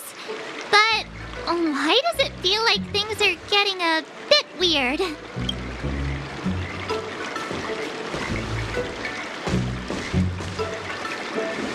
So what do you think, Masters? Does this outfit suit me? Perfect. I chose it carefully. It's perfect for beautiful young swordswomen like you and me. All right, let's get started with the training. The person next to me is a Cloud Knight instructor I've brought in. For your first lesson, try exchanging a couple of moves with him. Wait. We're having actual combat training for the first lesson? Isn't that a bit too intense? Well, I heard you have some experience with archery and martial arts. The first thing we're going to do is see just how strong your fundamentals are. Come on, step forward and strike with the sword in the most natural way you can think of. It's important for us to grasp your natural movements so we can decide where to start and what you need to learn. If you're ready, let's begin. Okay.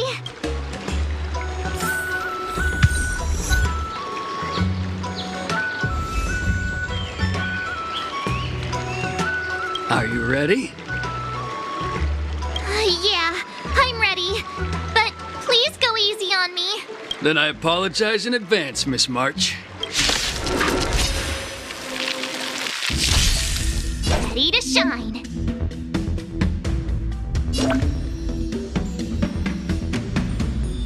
Please have some tea. Pay close attention, Miss March.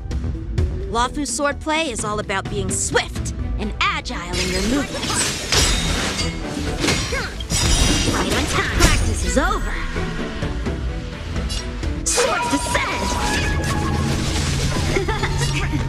Ignore him. Strength is everything. Like this? 10 of you. Well done! I'm starting to get the hang of it. Blade and flight! Ready to shine. Yeah. Yes, you! Again. Right on time. Through clouds. How many can you block? Strike with heart. Melt. Awesome. With a true heart and focused mind. Here I come. Yes, you! Time for swordplay. I could take 10 of you. Here you go, Master. Time to show you what I can. Azure Dragon, White Tiger, less cards. What? Isn't this, sword tech? I didn't expect the first lesson to be so intense. Miss March has quick hands and a flexible body. She's a perfect fit for practicing Luofu swordplay. However, she lacks strength, and her strikes were a bit unfocused. But don't worry, it's totally normal for beginners. Once she starts practicing Zhuming's swordplay, she'll make heaps of progress. Given the situation, I believe Miss March should start by working on her strength. Seriously, do you actually know anything about swordplay, or what? I could ask you the same thing. Dual swords require agility. So what's more important than footwork? Instead of focusing on her strengths, we should address her weaknesses. The drawback of wielding two swords is not generating enough force. What good is being quick on your feet if you don't have strength? It's not like we're dancing here. Skilled swordmasters know how to play to their strengths and work on their weaknesses. Start with what you're good at, then tackle your weaknesses. That's the right way to learn. You're quite the theorist, huh? Theorist? You claim to be able to talk to swords. So what does that make you? A lunatic? Hey, it's only my first lesson, and you're already arguing. Come on, calm down, masters. I'll have to improve both my footwork and strength anyway, so it doesn't matter which one comes first. But it does matter. Just listen to me, March 7th. Aww.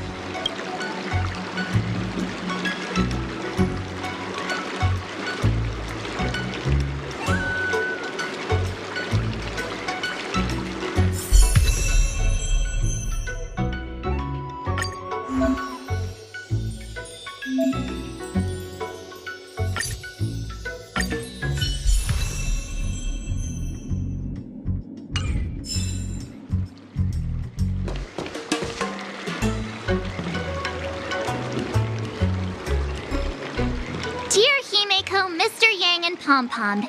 We're all good here on the Xianzhou Luofu, so no need to worry. By the way, how's your trip going? As for me, I've somehow become the apprentice to 2 Cloud Knight sword masters, and I've been honing my sword skills with their guidance. One of them is Yanqing, the boy we've all met before. The other is Yun Li, the granddaughter of General Hua Yan from the Xianzhou Juming. Both masters are super strict, giving me a real taste of how hard sword training can be. I tried to drag him into this, but he refused. Then I tried to rope Dan Heng in, but Master Yanqing wouldn't have it. Still, I didn't let the difficulty get to me. In just a few weeks, my sword skills have improved a lot. Both my masters think I have unique talents in swordplay, and are literally fighting each other to teach me their skills. Thanks to their guidance, I've actually made some progress. When I get back to the Express, I'll definitely show off my skills and impress you all. Looking forward to your reply. Yours, March 7th.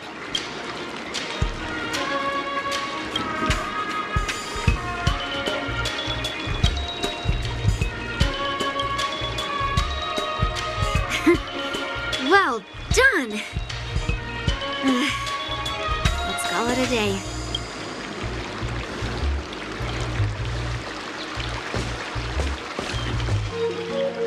Miss March's sword skills are really coming along. She'll hold her own just fine in the Wardance.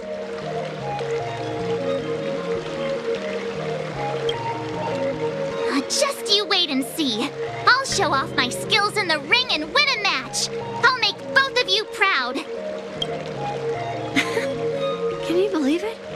March 7th has actually become a pretty decent swordmaster in such a short time. Now I understand why Grandpa always had a grin on his face while training me. Are you sure he wasn't laughing at you? Oh, shut up! It's all thanks to your amazing guidance, masters. Miss March, you're really getting the hang of wielding dual swords. If you're keen on advancing, trying out different Xianzhou blades could improve your touch. Oh, let me see. Which sword is the most powerful? Single sword? Great sword? Or maybe a flying sword? There's no such thing as the most powerful sword. It's all about the skill of the swordmaster. Yanqing wields several flying swords, while I only wield one. But remember how I kicked his butt at the Alchemy Commission? First, you didn't kick my butt. Second, you'll never kick my butt.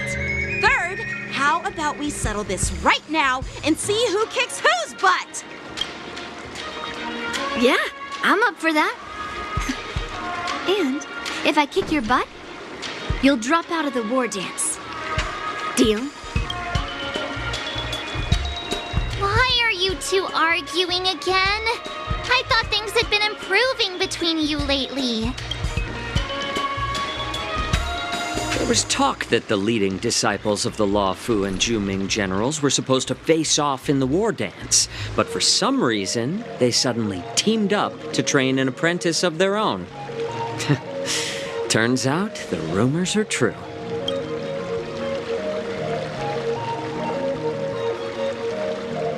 Tomorrow is the big day of the war dance. Shouldn't you two be focusing on honing your skills instead of teaching swordplay here? Oh, that's right. You're the pink-haired fox from the Yanqing. This is Mr. Jiaoqiu, the healer working for the general of the Xianzhou Yaoqing. Ah, got it. So, you're the participant attending the war dance on behalf of the Yaoqing. And you were trying to sneak a peek at our training? Sorry for the misunderstanding. I don't know anything about martial arts. I'm just here on the general's orders to take care of some official business. I didn't mean to interrupt your training. I'll be on my way. If you know nothing about martial arts, why were you smirking earlier? Well, my curiosity got the better of me, I suppose. When I heard Miss March's pondering about what to learn, I couldn't help but wander over. From my professional experience, cleavers, slicers, chopping knives, and carving knives are all just tools. Kind of like frying, sautéing, boiling, and deep frying in cooking. They're just ways for people to show off their skills. How you use them really depends on the ingredients you're working with. It's like your sword teaching methods. If you align your ingredient, in other words, your apprentice's natural tendencies, with the right cooking method, by which I mean the teaching method that best suits her, she'll make double the progress in half the time. For example, golden eggplant tastes best when fried, cloud peppers when stir-fried, and yellow boulder beef when simmered. It's all about discovering the nature of the ingredients. Apprentice. All this talk about food is making me hungry. Aren't you a healer? Why are you talking about food? Well, it's just a metaphor. The medicinal school I follow on the Xianzhou Yaoqing is called the Rancha School, that specializes in food therapy. So it's only natural that I know a thing or two about cooking. So, you're the general's cook? I'm a healer. But anyway, a cook who isn't interested in health doesn't make for a good advisor. Fine. Call me a cook if you want. Seeing the way you're looking at me, it's obvious you think I'm just some feeble academic who likes to blabber on about martial arts. But in reality, I know a thing or two about killing. After all, the art of healing inherently encompasses both life and death. Why is this guy suddenly getting all serious with kids? Do you recognize this bottle of medicine in my hand? No. This is called tumble dust, an extract from an exotic flower named yabra. Is it poison? Well, it depends on how it's used. With just one drop, it's able to numb a patient's body during surgery, making them painless throughout the entire process. However, increase the dose or the potency, and it'll slow the metabolism, making the blood thin and resulting in the loss of all senses. Even long-life species cannot escape its effects. This thing can save lives or take them. It's more powerful than the swords in your hands. That may be so, but still, I prefer settling things with a sword than you know. Huh. Looks like I did get you all wrong. You're not a feeble scholar, but a sinister and despicable one. Hey, why the insults all of a sudden? I'm just sharing some medical knowledge here, not persuading you to poison anyone. Seems like you get real excited when talking about poison. I can't tell if that's an honorable thing or sinister. Picture this. 2 individuals. The one standing is full of malice. The other lying down is honorable and righteous. How can the one who's lying down label the one standing as sinister? In the throes of combat, where life and death hinge on a singular moment, every idea fades into nothingness. The only thing that matters is staying alive. Surviving the battlefield reshapes all notions of worth, be it integrity or treachery. In my eyes, their significance is negligible. Perhaps you've underestimated Yunli and me, Mr. Jiaoqiu. We may be young, but we've seen our fair share of war. Well, then you should know that the Wardance is nothing more than a contest. So why are you so focused on it? When I was appointed as the ringmaster for the Wardance, I asked the general, we Cloud Knights are supposed to charge into the fray and slay enemies. Why do we have to swing swords in a ring just to please an audience? And this is how the general replied. To unsheath your sword in a ring is no different than on the battlefield, as your sword reveals the might of all Cloud Knights. The Wardance is the perfect chance to showcase martial virtue and forge alliances from all over the cosmos. When we unsheath the sword without drawing blood, we not only display our might, but also the martial virtue of the Cloud Knights. That's quite an insightful statement, Yanqing. Well, my apologies for being so short-sighted. I've been on the Luofu for quite some time, but I haven't had the chance to see the ceremony venue for myself yet. Hearing you speak so highly of it has piqued my curiosity. Would you mind showing me around? You want to see the Sky Splitter ship where the Wardance will be held? Let's go! I bet Yunli and Miss March haven't seen it either, right? Well then, I'll give you all a tour.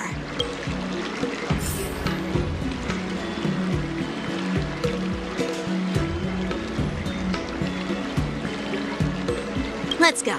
I'll give you a tour of the Sky Splitter.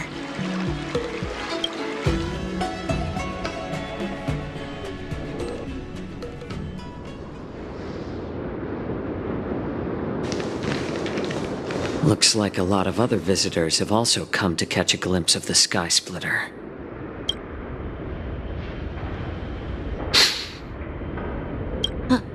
What's up, Mr. Jiaoqiu? No, it's nothing.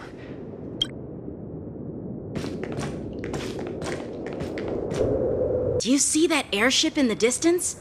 That's the Sky Splitter, the venue for the Wardance ceremony. It doesn't look all that impressive from this distance. The Sky Splitter is actually a decommissioned Luofu military vessel. People aren't allowed on board until the Wardance officially commences.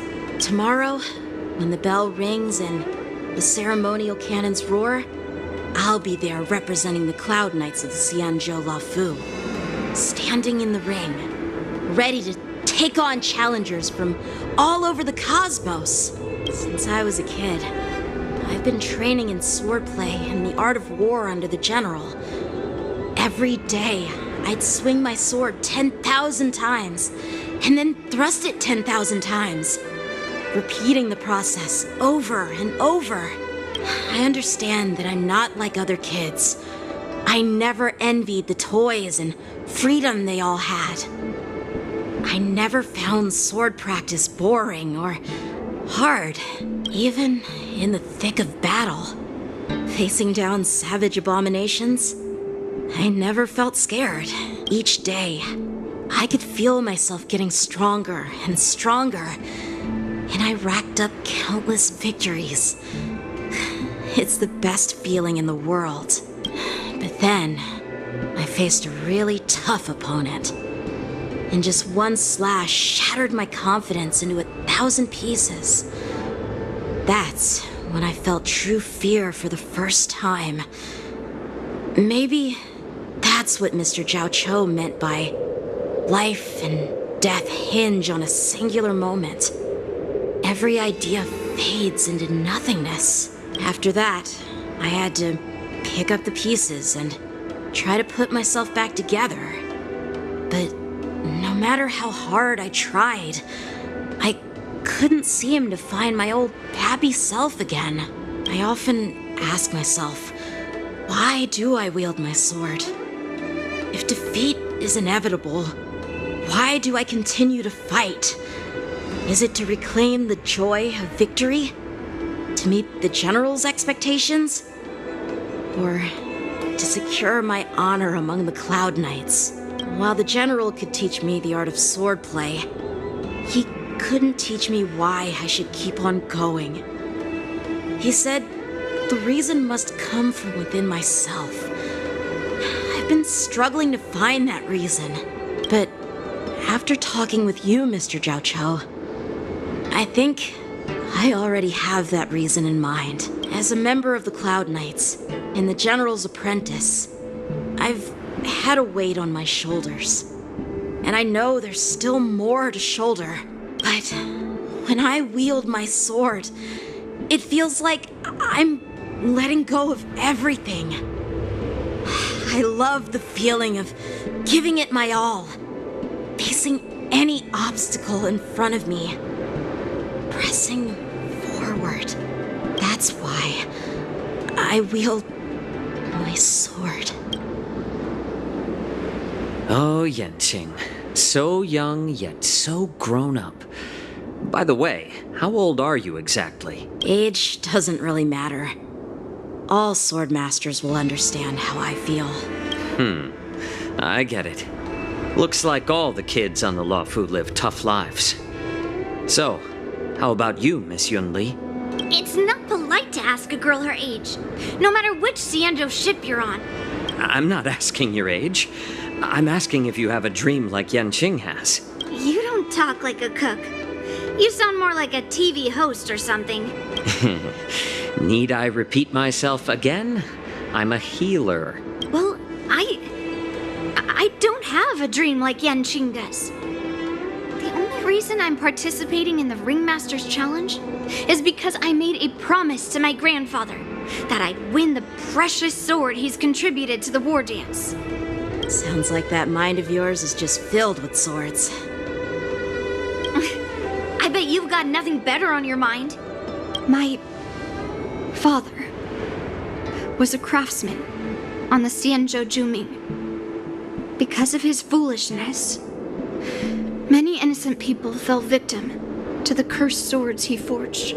Since I was a kid, it's been clear to me that not everyone deserves to have a weapon in their hands. Giving them a sword is no different than being cruel to the innocent.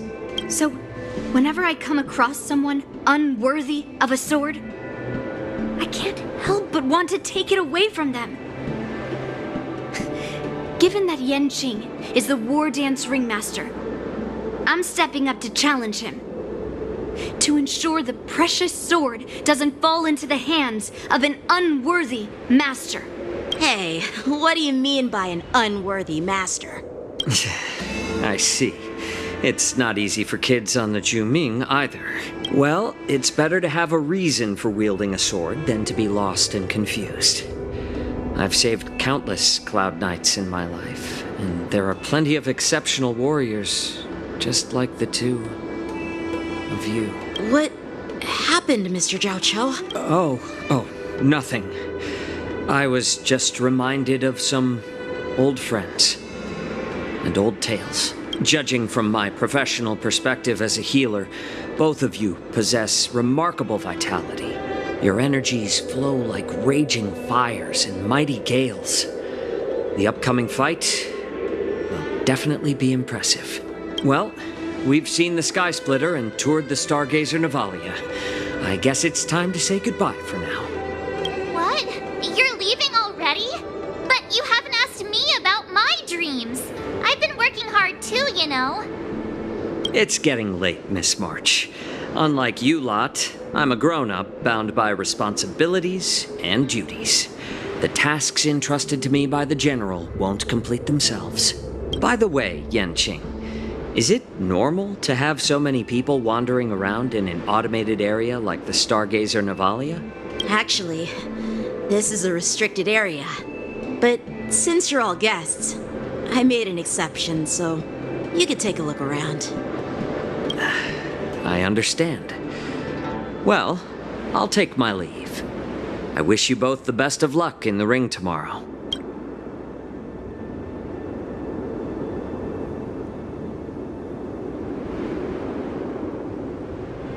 Seriously?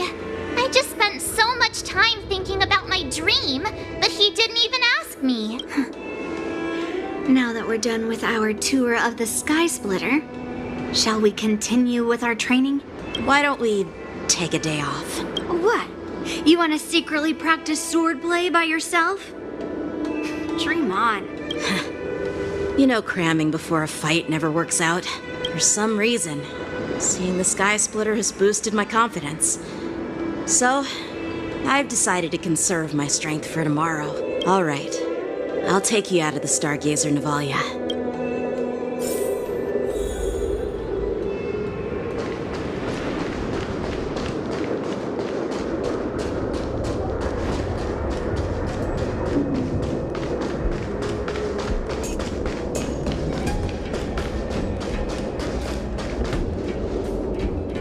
Just shut up, Red Fang! This is not a beast ship. I need some time to take care of things. You willingly donned the skin of a lowly beast to join this mission, dedicating yourself to our glorious cause. And now you're telling me you can't handle it? Do you realize how many ships we need? I'm doing my best, all right? It takes time to figure all this out. When the guns go off tomorrow, all eyes will be on it. That'll be our only chance. How's that? Who's there?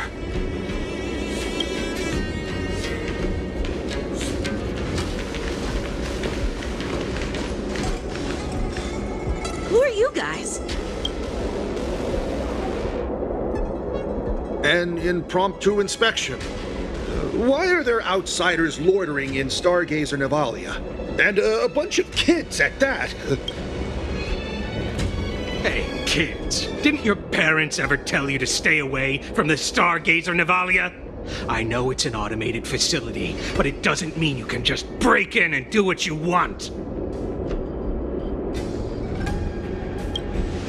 First of all, I'm an adult. Second, I didn't just break in. Yeah, we flew here on a starskiff.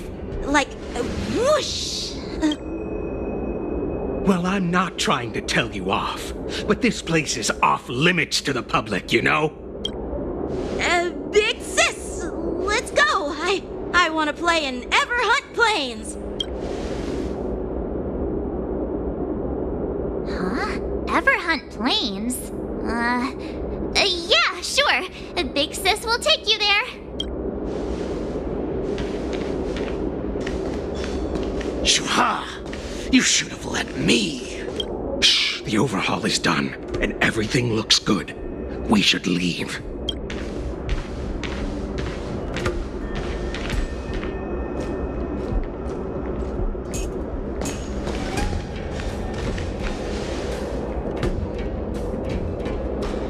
Could you repeat what you just said, Yanqing?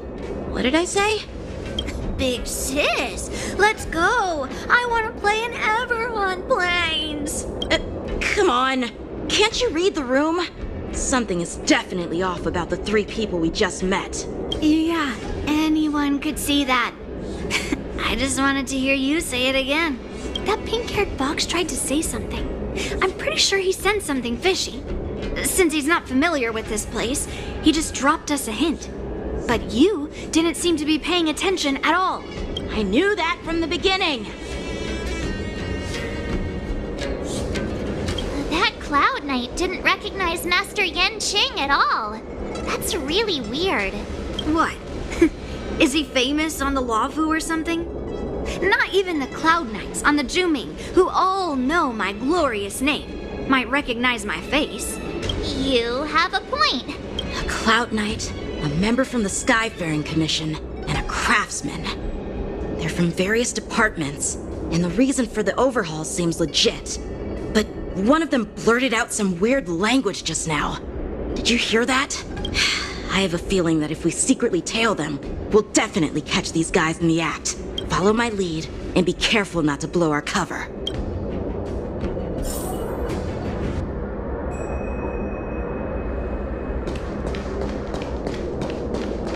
Never mind who they are. Let's just film them.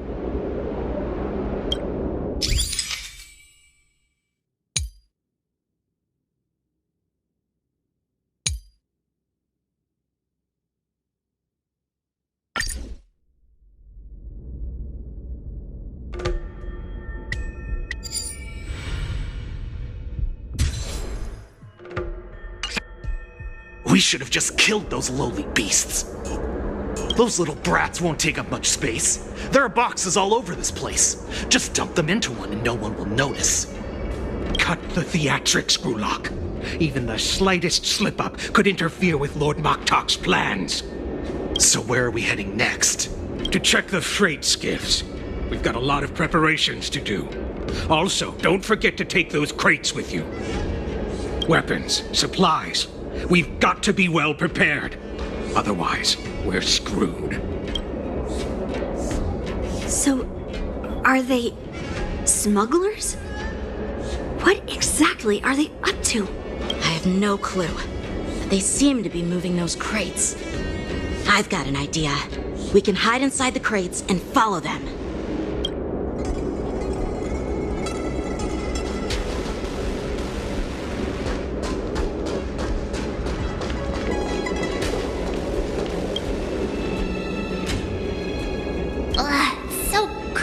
In here. I can hardly breathe. Just hang in there.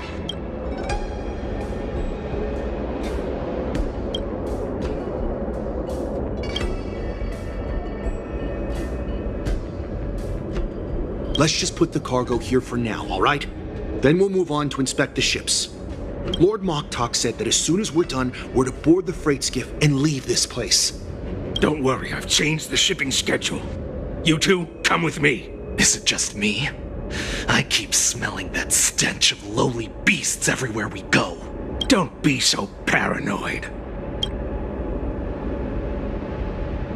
Looks like they're planning to escape on the skiffs in Stargazer Navalia. They keep talking about their plans, but where do they come from? And what do they want to do on the Xianzhou? They're definitely up to something bad. Wait, they disappeared. Let's catch up to them.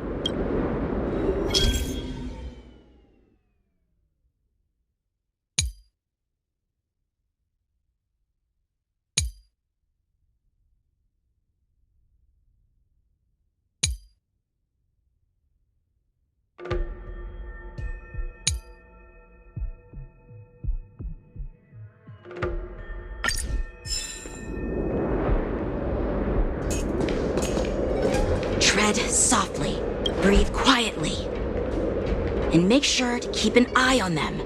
Hide out of sight as soon as there's any sign of activity.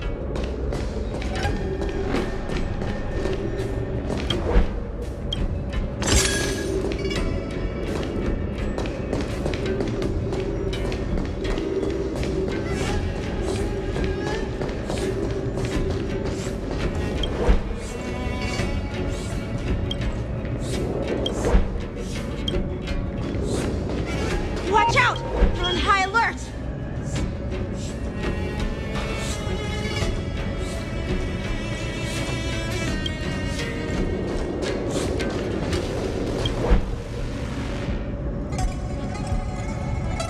Don't be so paranoid. We're running out of time. Get over here! Shuhard, I'm coming!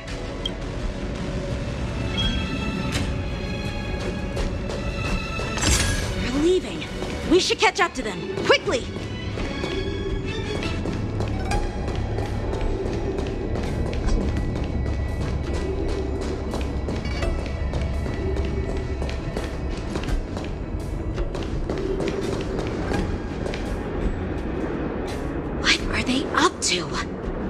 wearing official uniforms, but I'm pretty sure they're not members of the Skyfaring Commission, the Artisanship Commission, or the Cloud Knights.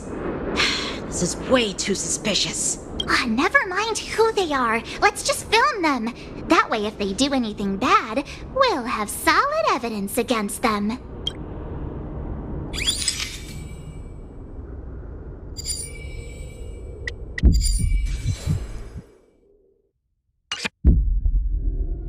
Look at this. A freight star skiff with enough room to fit at least 20 of my men. I'll let the others know and have them prepare more star skiffs. Once we're past the checkpoint, there will be beast ships waiting for us. Lord Moktok is ready. The revival of our ancient's bloodline all hinges on this operation.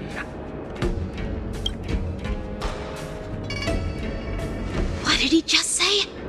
Beast ships?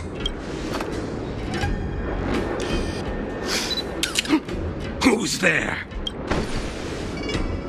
It's those brats! I told you to get rid of them, but you didn't listen, you idiot!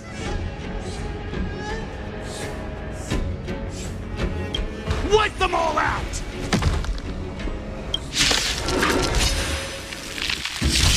Borisin? Adusa! Die, you lowly beast! Doesn't fall. Not very sportsmanlike. Survive or be destroyed. There is no other choice. Lend me your strength. To guard and defend. Crush them. This sanctuary is but a vision. Break!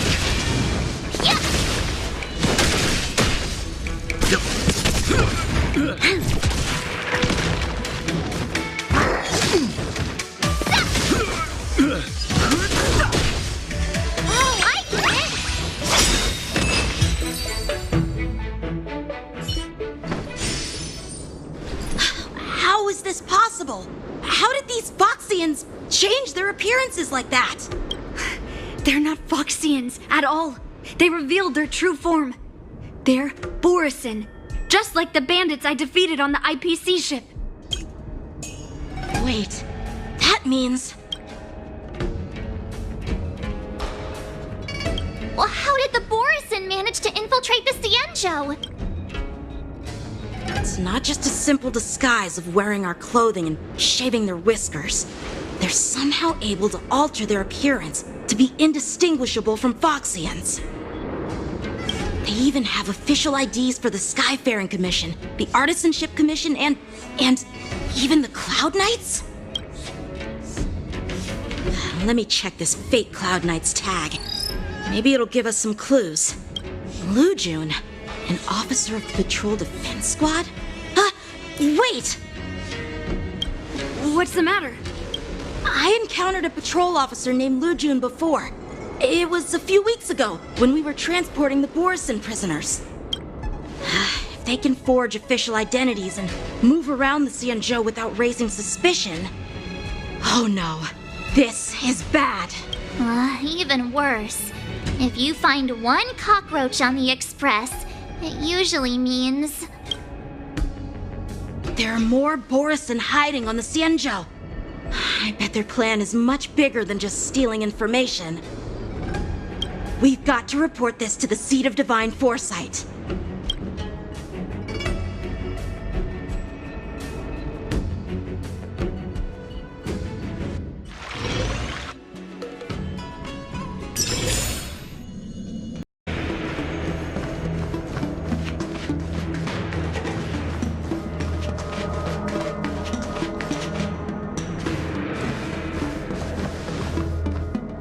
I am glad to finally meet you in person, guests from the Astral Express.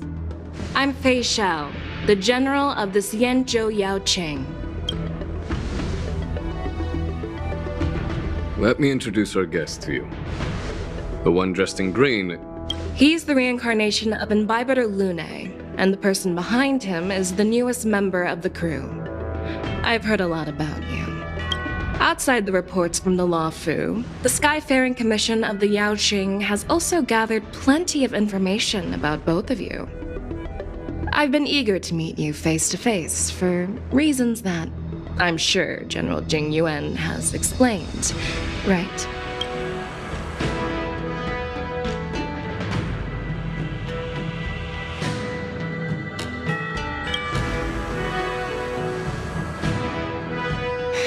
That's right. But don't worry, this isn't a trial. I just want to have a chat with you and get a better understanding of the facts. According to General Jing Yuan's report, the Ruin Legion is to blame for the Ambrosial Arbor crisis, and all Arbiter Generals should pay attention to the Ruin Author's movements. Over the years, the Destruction's minions have wreaked havoc on countless worlds, and the Alliance has been keeping an eye on them. But no one expected them to join hands with the remnants of the Abundance. The damage caused by the Ambrosial Arbor crisis was far less severe than expected, which is good news for us. However, it was quite different from the Ruin Legion's usual style of destroying life wherever they go. While I trust the bravery of the Divine Foresight and the Nameless, I'm curious about some details missing from the report. I'd like to take this chance to have an exchange with both of you. Let me be clear, the questions I'll ask might not reflect my actual thoughts, so please don't take offense if any of my questions seem a bit harsh. Please go ahead, General. But keep in mind we can only answer based on what we know.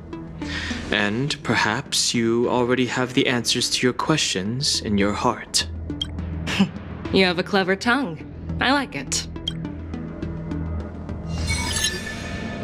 The Merlin's claw is quite articulate. Right now, her intentions are unknown, and Jing Yuan wants us to be honest. Maybe I'll just stick to the facts we know. Let's cut to the chase. Before the crisis struck, the Astral Express was guided here by a Stellaron hunter, a wanted felon, in an attempt to resolve the Stellaron crisis. However, everyone in the cosmos knows of the Stellaron hunter's reputation. So, why did you place so much trust in them? Could it be that some of you have a connection with them?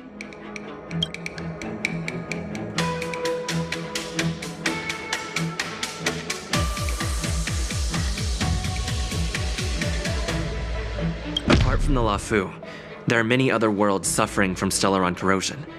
For example, Eurillo 6, the world that the Express stopped at before reaching the Luofu, was one of them. To the Express, Stellarons act as roadblocks on the Silver Rail and pose risks to the warping process. And that's why dealing with Stellaron issues is part of the duty of the Nameless. Ah, I've heard about those problems caused by Stellarons. The Express connects various worlds, so it makes sense for you to take care of this. The cosmos is a mess, and the Trailblazers are just doing their best to fix it. I understand. Let's move on to the next question.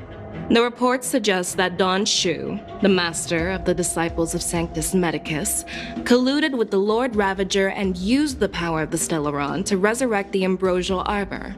But here's the thing. Don Shu was just a chief alchemist. Even if she colluded with our enemies and summoned the Stellaron, how did she manage to bypass the Videodora guards around the Ambrosial Arbor?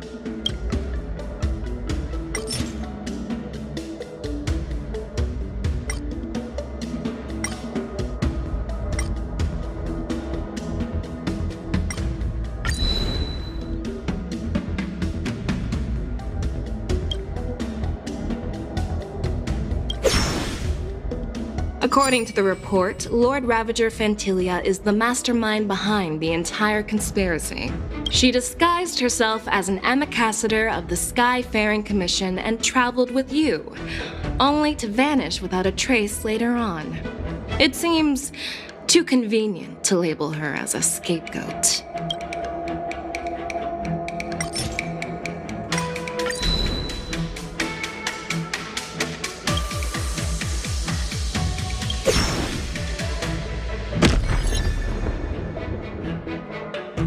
Oh, it seems that your answers have addressed all my questions. Generals, I am finished with my questioning. So, what do you think, General Fei Shao? Have the doubts in the report been cleared up? The two Nameless have been honest in their answers. Even though there are some tricky details, my intuition tells me there is nothing wrong. However, the 3 questions I posed earlier were not just for the Nameless, but for you too, General Jing Yuan. First, the disciples of Sanctus Medicus grew uninterrupted on the Luofu, yet the 6 charioteers were not aware of it. That was a dereliction of duty. Second, you believed in the Stellaron Hunter's prophecy and entrusted outsiders to solve the crisis, even granting them access to the Plague Mark. That was a dereliction of responsibility. Third, you insist on holding the Wardance right after the Ambrosial Arbor crisis, putting the Luofu back in the spotlight. That is a dereliction of wisdom. Merlin's Claw. Is this your line of thinking, or the 10 Lords? From the moment I walked in, I made it clear that the questions I'd ask might not reflect my actual thoughts. The disciples of Sanctus Medicus were deeply rooted and had been plotting for a long time. I admit it was my negligence for not noticing it earlier. As for the Stellaron Hunter's prophecy, I didn't believe all of it, but in the end, the Luofu did survive the Ambrosial Arbor crisis. So, I think it's safe to say that Elio's prophecy about the future holds some merit. And as for the Wardance, do you think I'm unaware of the risks? However, risks can also be opportunities. The Luofu has lain low for too long. I believe it's time to stir up the dregs hidden in the depths and wash them away once and for all. Just as I expected from our sophisticated divine foresight. You have a way with words. I like it. But, unfortunately, ever since the report was submitted, the Alliance has been filled with rumors and speculation. Even within the Luofu, there are people accusing you of neglecting your duties, resulting in the Ambrosial Arbor's resurrection. So what are your thoughts on all of this, General Fei Shao? As a fellow Arbiter General, I fully understand the difficulties of this position. Personally, I think all these rumors are meaningless drivel. Across the sea of stars, the divine foresight knows better than anyone else what happened on the Luofu and the meaning behind it, just as what happened on the Xianzhou Yaoqing recently. You knew. The Xianzhou Yaoqing is also... The scouts of the Verdant Knights have sent back reports that borisin are making trouble again. The borisin packs that were once divided and scattered have started swallowing each other up, forming larger and larger packs. Moreover, there's an entity named Mongoose behind it all. An entity? According to the report, this entity isn't actually a borisin. It's a woman claiming to be the messenger of the Master of Immortality. She's described as having 12 faces and 12 pairs of fangs, as cruel as poison and as elusive as quicksand. The borisin believe she'll give them a chance to rise again. That's Ventilia. That's right. You're lucky that I'm the one who came this time. If it were the Patina Justice or the Seer Strategist, this conversation might not be so friendly. I've always had faith in my instincts, so I don't doubt your good intentions. But the Alliance has its fair share of questions and doubts about the Luofu. So, my plan is to come up with an acceptable answer to satisfy the Alliance. What's in this plan, General Fei Shao? General Jing Yuan, you already know what has to be done. But since you don't want to be the bad guy, I'll take care of it for you.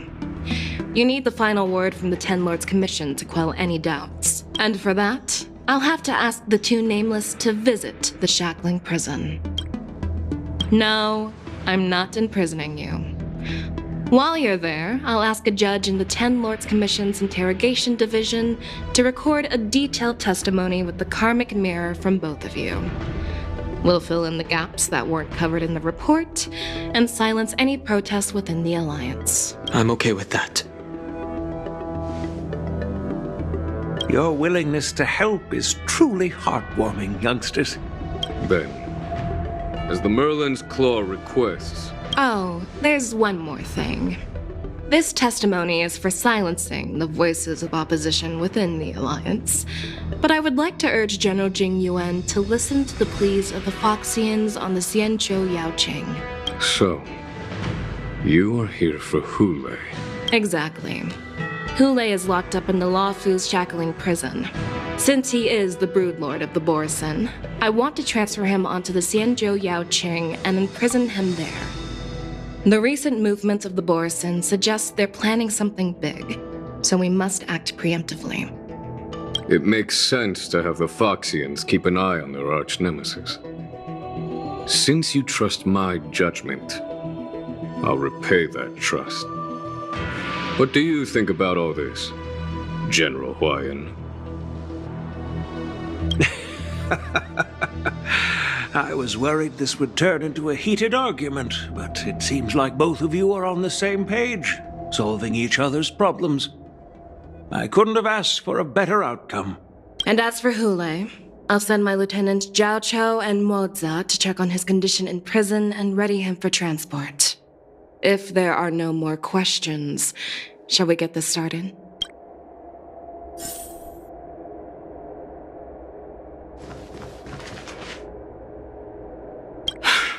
I'm really sorry about all this.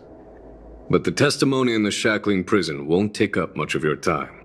I'll call for a messenger to take you to the interrogation division. You just need to give your testimony, and then you can head back. So no need to worry. As you wish, General.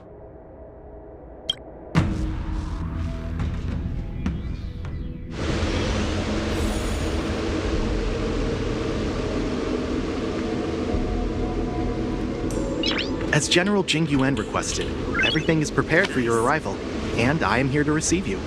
The judges at the interrogation division also know your purpose in coming.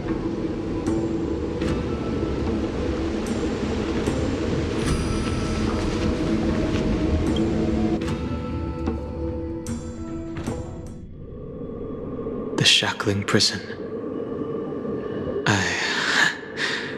I didn't expect to be back here after all these years. Danheng. Don't worry about me. If you're ready, I'll open the gate for you.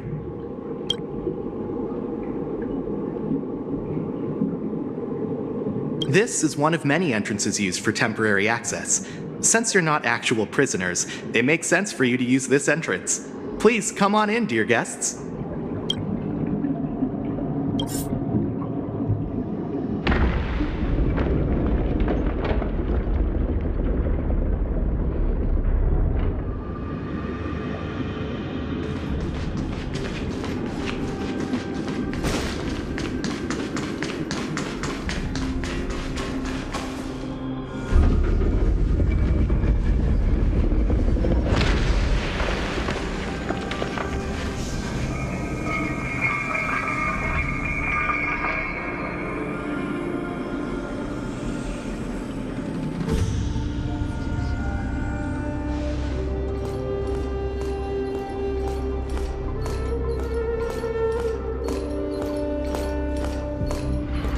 What are you looking at?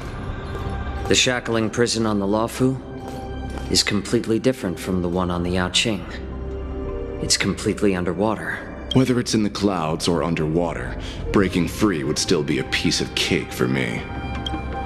Still thinking about your old jailbreak tricks, huh? Forget it. You're free now. Just don't do anything stupid, or the judges will throw you back in there and lock you up for a few hundred years. You'll see me again in just a few days. Taking Hule back to the Yaoqing means a lot to the Foxians on the ship, and to the General herself. So stay alert.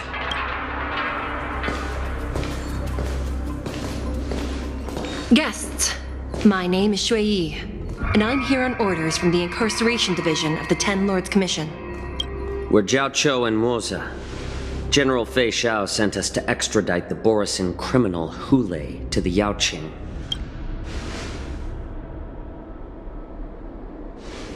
We're here to inspect the conditions of his imprisonment and make preparations for the handover and transportation. I assume you've been briefed, Your Honor. Your visit request has been approved. I'll be your guide for this trip.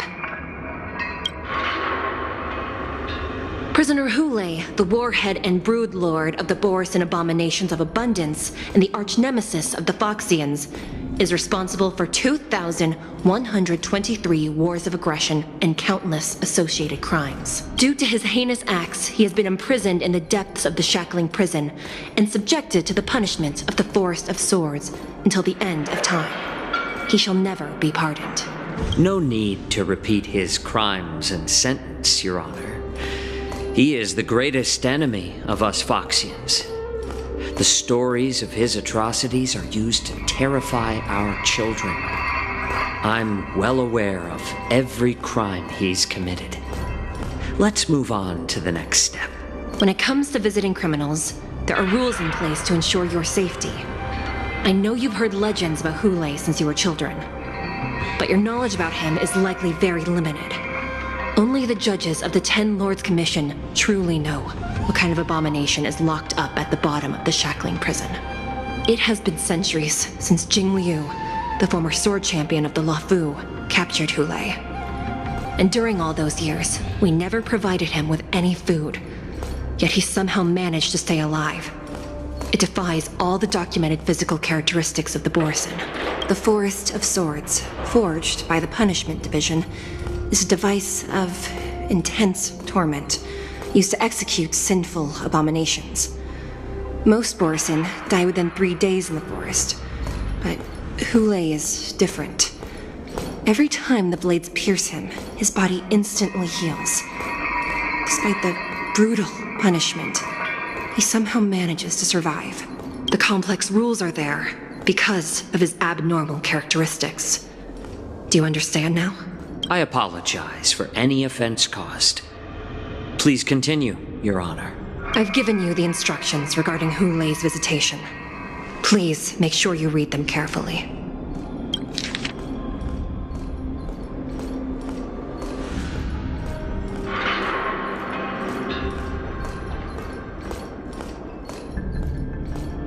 And please, take this pellet before proceeding. No, I'm not taking random medicine. Then you won't be allowed to visit Hule. Just swallow it already. Hule is like all borisin. He can release a pheromone called lupatoxin that induces fear. Thousands of years ago, we Foxians were enslaved by the borisin. Not because we were naturally weaker, but because of their lupatoxin. This pill is for our own mental well-being. I understand. I knew you were a reasonable person. Now that we've taken the medicine, let's proceed.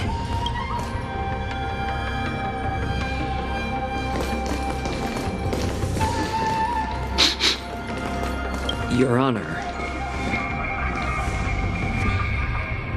What is it?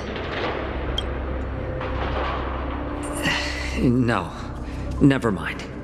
Maybe I'm just imagining things. Let's keep moving.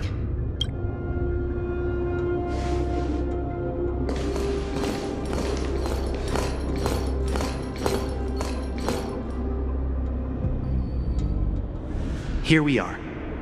Her Honor hasn't arrived yet. Please wait a moment.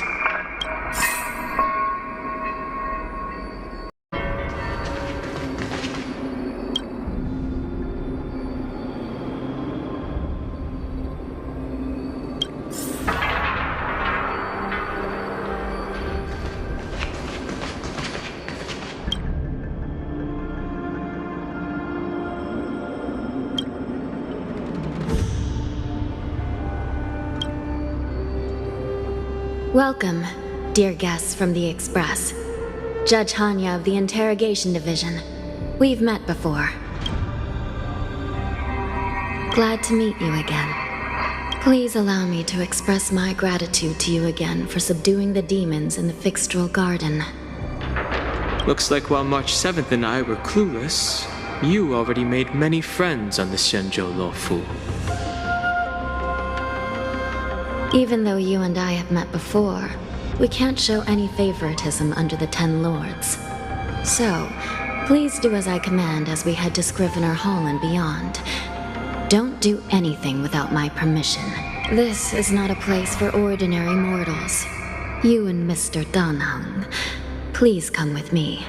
Please lead the way, Your Honor. Please let me activate the mechanism before we all move forward. And please, watch your steps.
Looks good.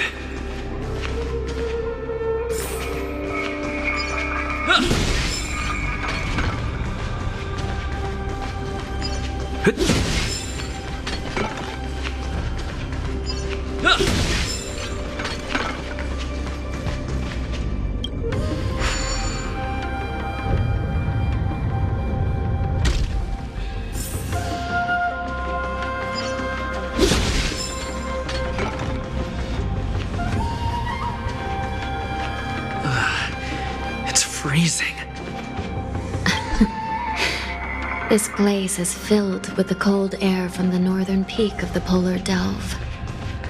Even the toughest long-life species would have a hard time enduring this.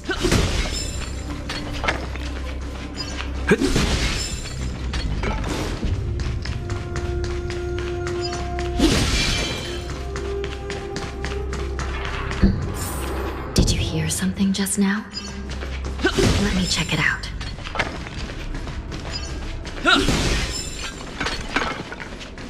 Ugh, what an eyesore. This place is packed with boxes and crates.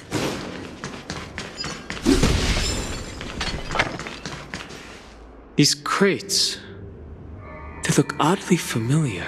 A few days ago, the Spiritfarers received reports about an IPC transport ship that was attacked by borisin. Then, a bunch of those abominations were dumped into this place. I had a feeling there would be trouble during the Wardance. But throwing both the pirates and the cargo in jail? That's a new one. I heard the Intelligentsia Guild crafted something dangerous. We have many records in the Hall of Karma about these wise ones. They love to tinker with forbidden technologies, always trying to push the limits of ingenia. I caught a glimpse of the mechs in those crates, and they bear a striking resemblance to borisin. I wonder what they're planning this time. Well, business first. Let's keep moving.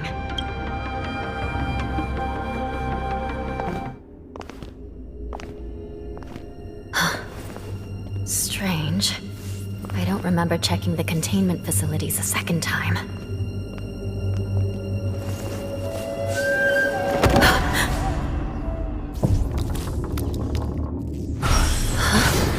Watch out!